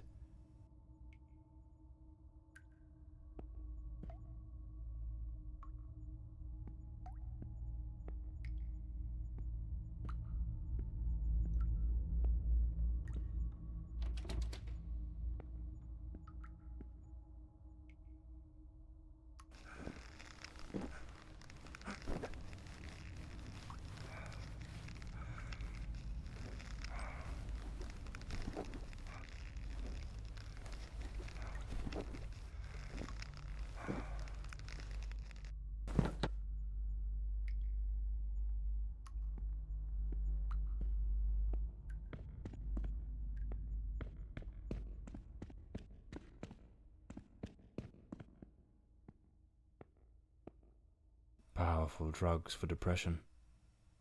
Anxiolytics. The girl improved, but it seems the doctors were baffled by her mind. Looks like Elody found herself a little hideaway to keep practicing her dark craft.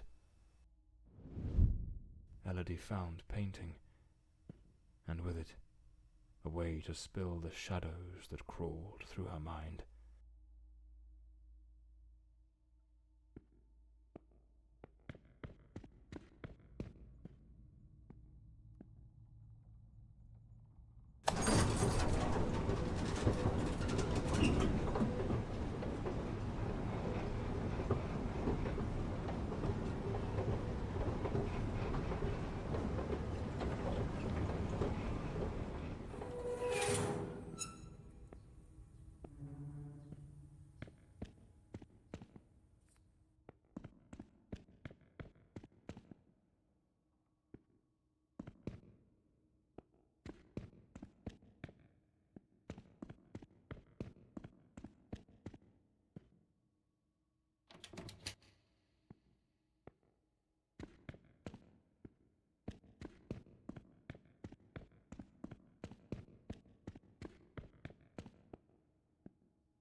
Patient number 1365 returns after an absence of 4 months.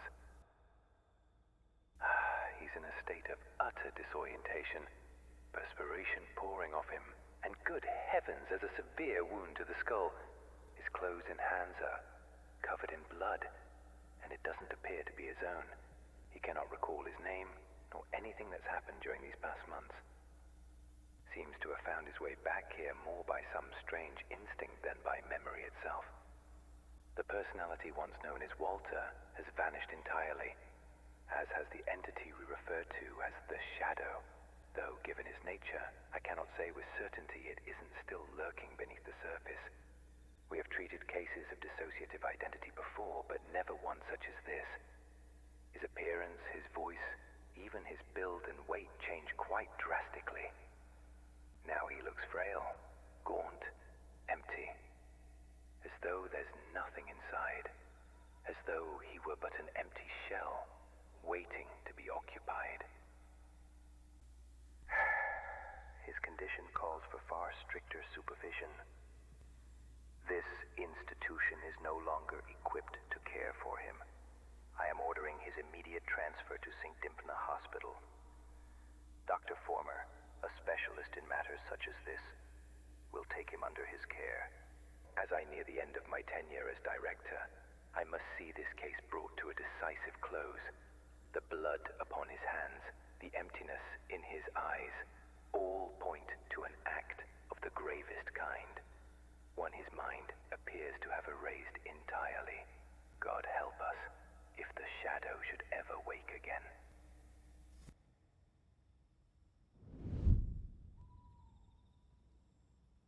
So it seems Walter came back to the sanatorium of his own accord, though he was utterly incapable of recalling what he'd done. They moved him to St. Dymphna's Hospital. Could he still be there after 20 years? What became of him? I'll have to follow this lead.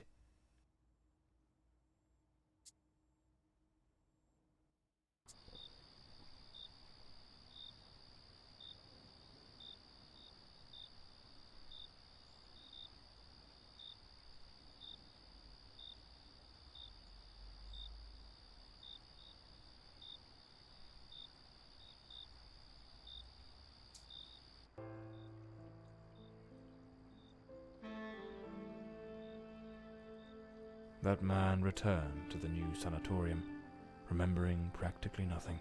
Maybe it was the wound Lady Margaret left him. Or maybe his mind shattered and never came back after what happened that night. As for me, I was hired to find the one who killed Elody Fordside, and my intuition told me they were still there, in the depths of St. Dymphna. I sensed that the end of the road was waiting for me in that place.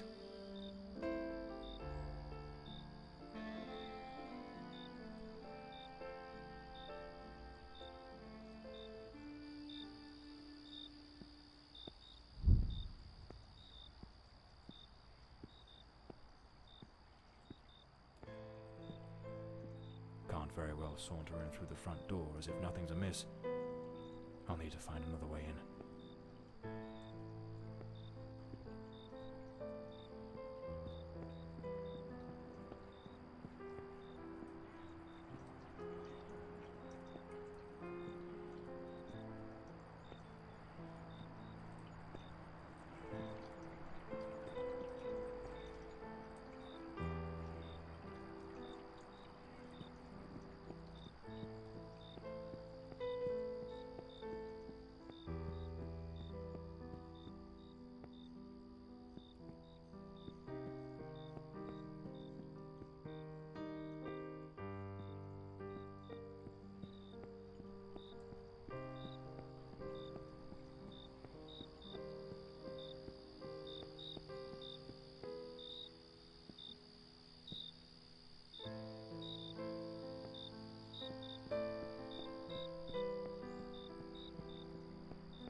It's locked.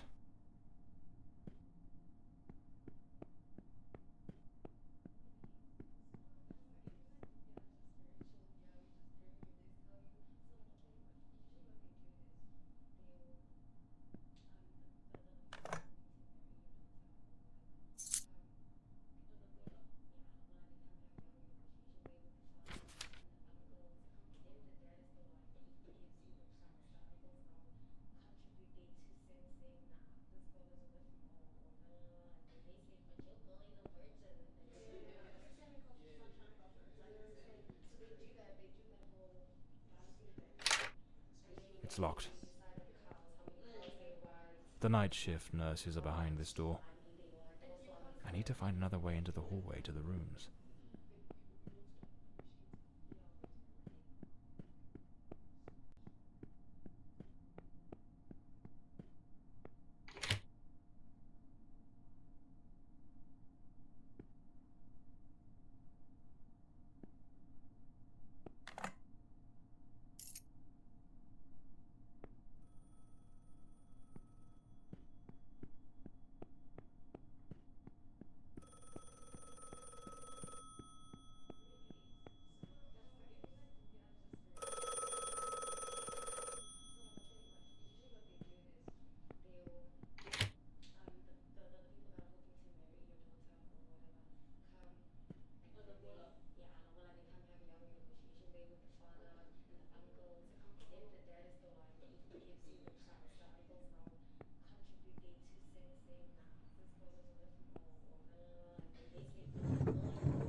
John Morley and the case of the red shoes.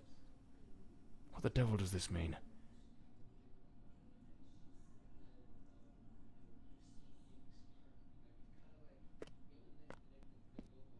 Lady Margaret.